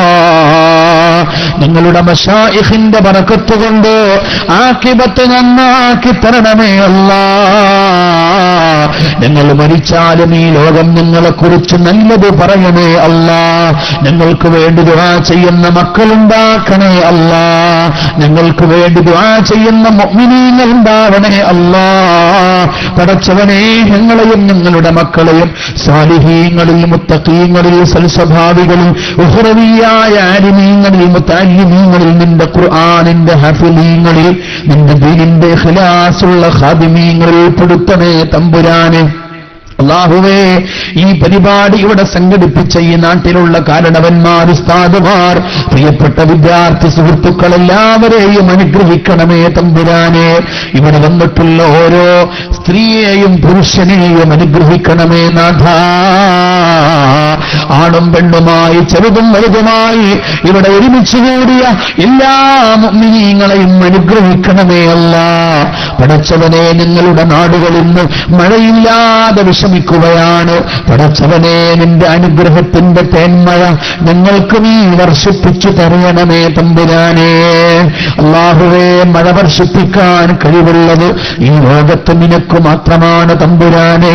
നീയാണ് മഴയെ പറഞ്ഞേക്കുന്നവൻ, നീയാണ് അനുഗ്രഹം നൽകുന്നവൻ, നീയാണ് ഞങ്ങളുടെ ദാഹം തീർക്കേണ്ടവൻ, നീയാണ് ഞങ്ങളുടെ റസാഖ്. അല്ലാഹുവേ, നീ പിടിച്ചു വച്ചാൽ ഞങ്ങൾക്കത് വാങ്ങിത്തരാൻ മറ്റാരുമില്ല തമ്പുരാനെ. ഞങ്ങൾ സാധുക്കളാണ്, പാപികളാണ്, പാവങ്ങളാണ്. നിന്റെ കാരുണ്യം ഞങ്ങൾക്ക് മേൽ ചൊരിഞ്ഞു തരണമേ തമ്പുരാനെ. ഞങ്ങളുടെ വീടുകൾ ബർക്കത്തിന്റെ വീടുകളാക്കണേ, കിണറുകൾ വറ്റാത്ത കിണറുകളാക്കണേ. അല്ലാഹുവേ, മരിക്കുന്നതിന്റെ മുമ്പ് ഞങ്ങളെല്ലാവരെയും വിശുദ്ധമായ കഅബാലയത്തിന്റെ മുറ്റത്ത് റൗളാ ശരീഫിന്റെ ചാരത്തെത്തിക്കണേ അല്ലാഹ്. പടച്ചവനെ, ഇന്നിവിടെ വന്ന് ഈ സദസ്സിലേക്ക് ചെറുതെങ്കിലും സംഭാവന നൽകിയിട്ടുള്ള ഒരാളെയും നിന്റെ കഅബ കാണാതെ മരിപ്പിക്കരുതേ അല്ലാഹ്. മഖ്ബൂലും മബ്റൂറുമായ ഹജ്ജ് ഉംറ സിയാറകൾ മുറപോലെ ചെയ്യാൻ ഞങ്ങൾക്കും ഞങ്ങളുടെ കുടുംബങ്ങൾക്കും തൗഫീഖ് നൽകണേ അല്ലാഹ്. റമളാൻ വരാൻ പോവുകയാണ്. റമളാനിനെ ഞങ്ങൾക്ക് അനുകൂലമാക്കി തരണമേ അല്ലാഹ്. സാധുക്കളായ ഞങ്ങളുടെ ഈ എളിയ ദുആഇനെ നീ നിന്റെ കാരുണ്യം കൊണ്ട് സ്വീകരിക്കണേ അല്ലാഹ്. റസൂലുള്ളാഹിന്റെ ഹക്ക് കൊണ്ട് സ്വീകരിക്കണം അല്ലാഹ്. ആമീൻ ബിറഹ്മതിക യാ അർഹമർ റഹീമീൻ. സല്ലല്ലാഹു അലാ മുഹമ്മദ് സല്ലല്ലാഹു അലൈഹി വസല്ലം. സല്ലല്ലാഹു അലാ മുഹമ്മദ് സല്ലല്ലാഹു അലൈഹി വസല്ലം. അല്ലാഹുമ്മ സല്ലി അലാ മുഹമ്മദ്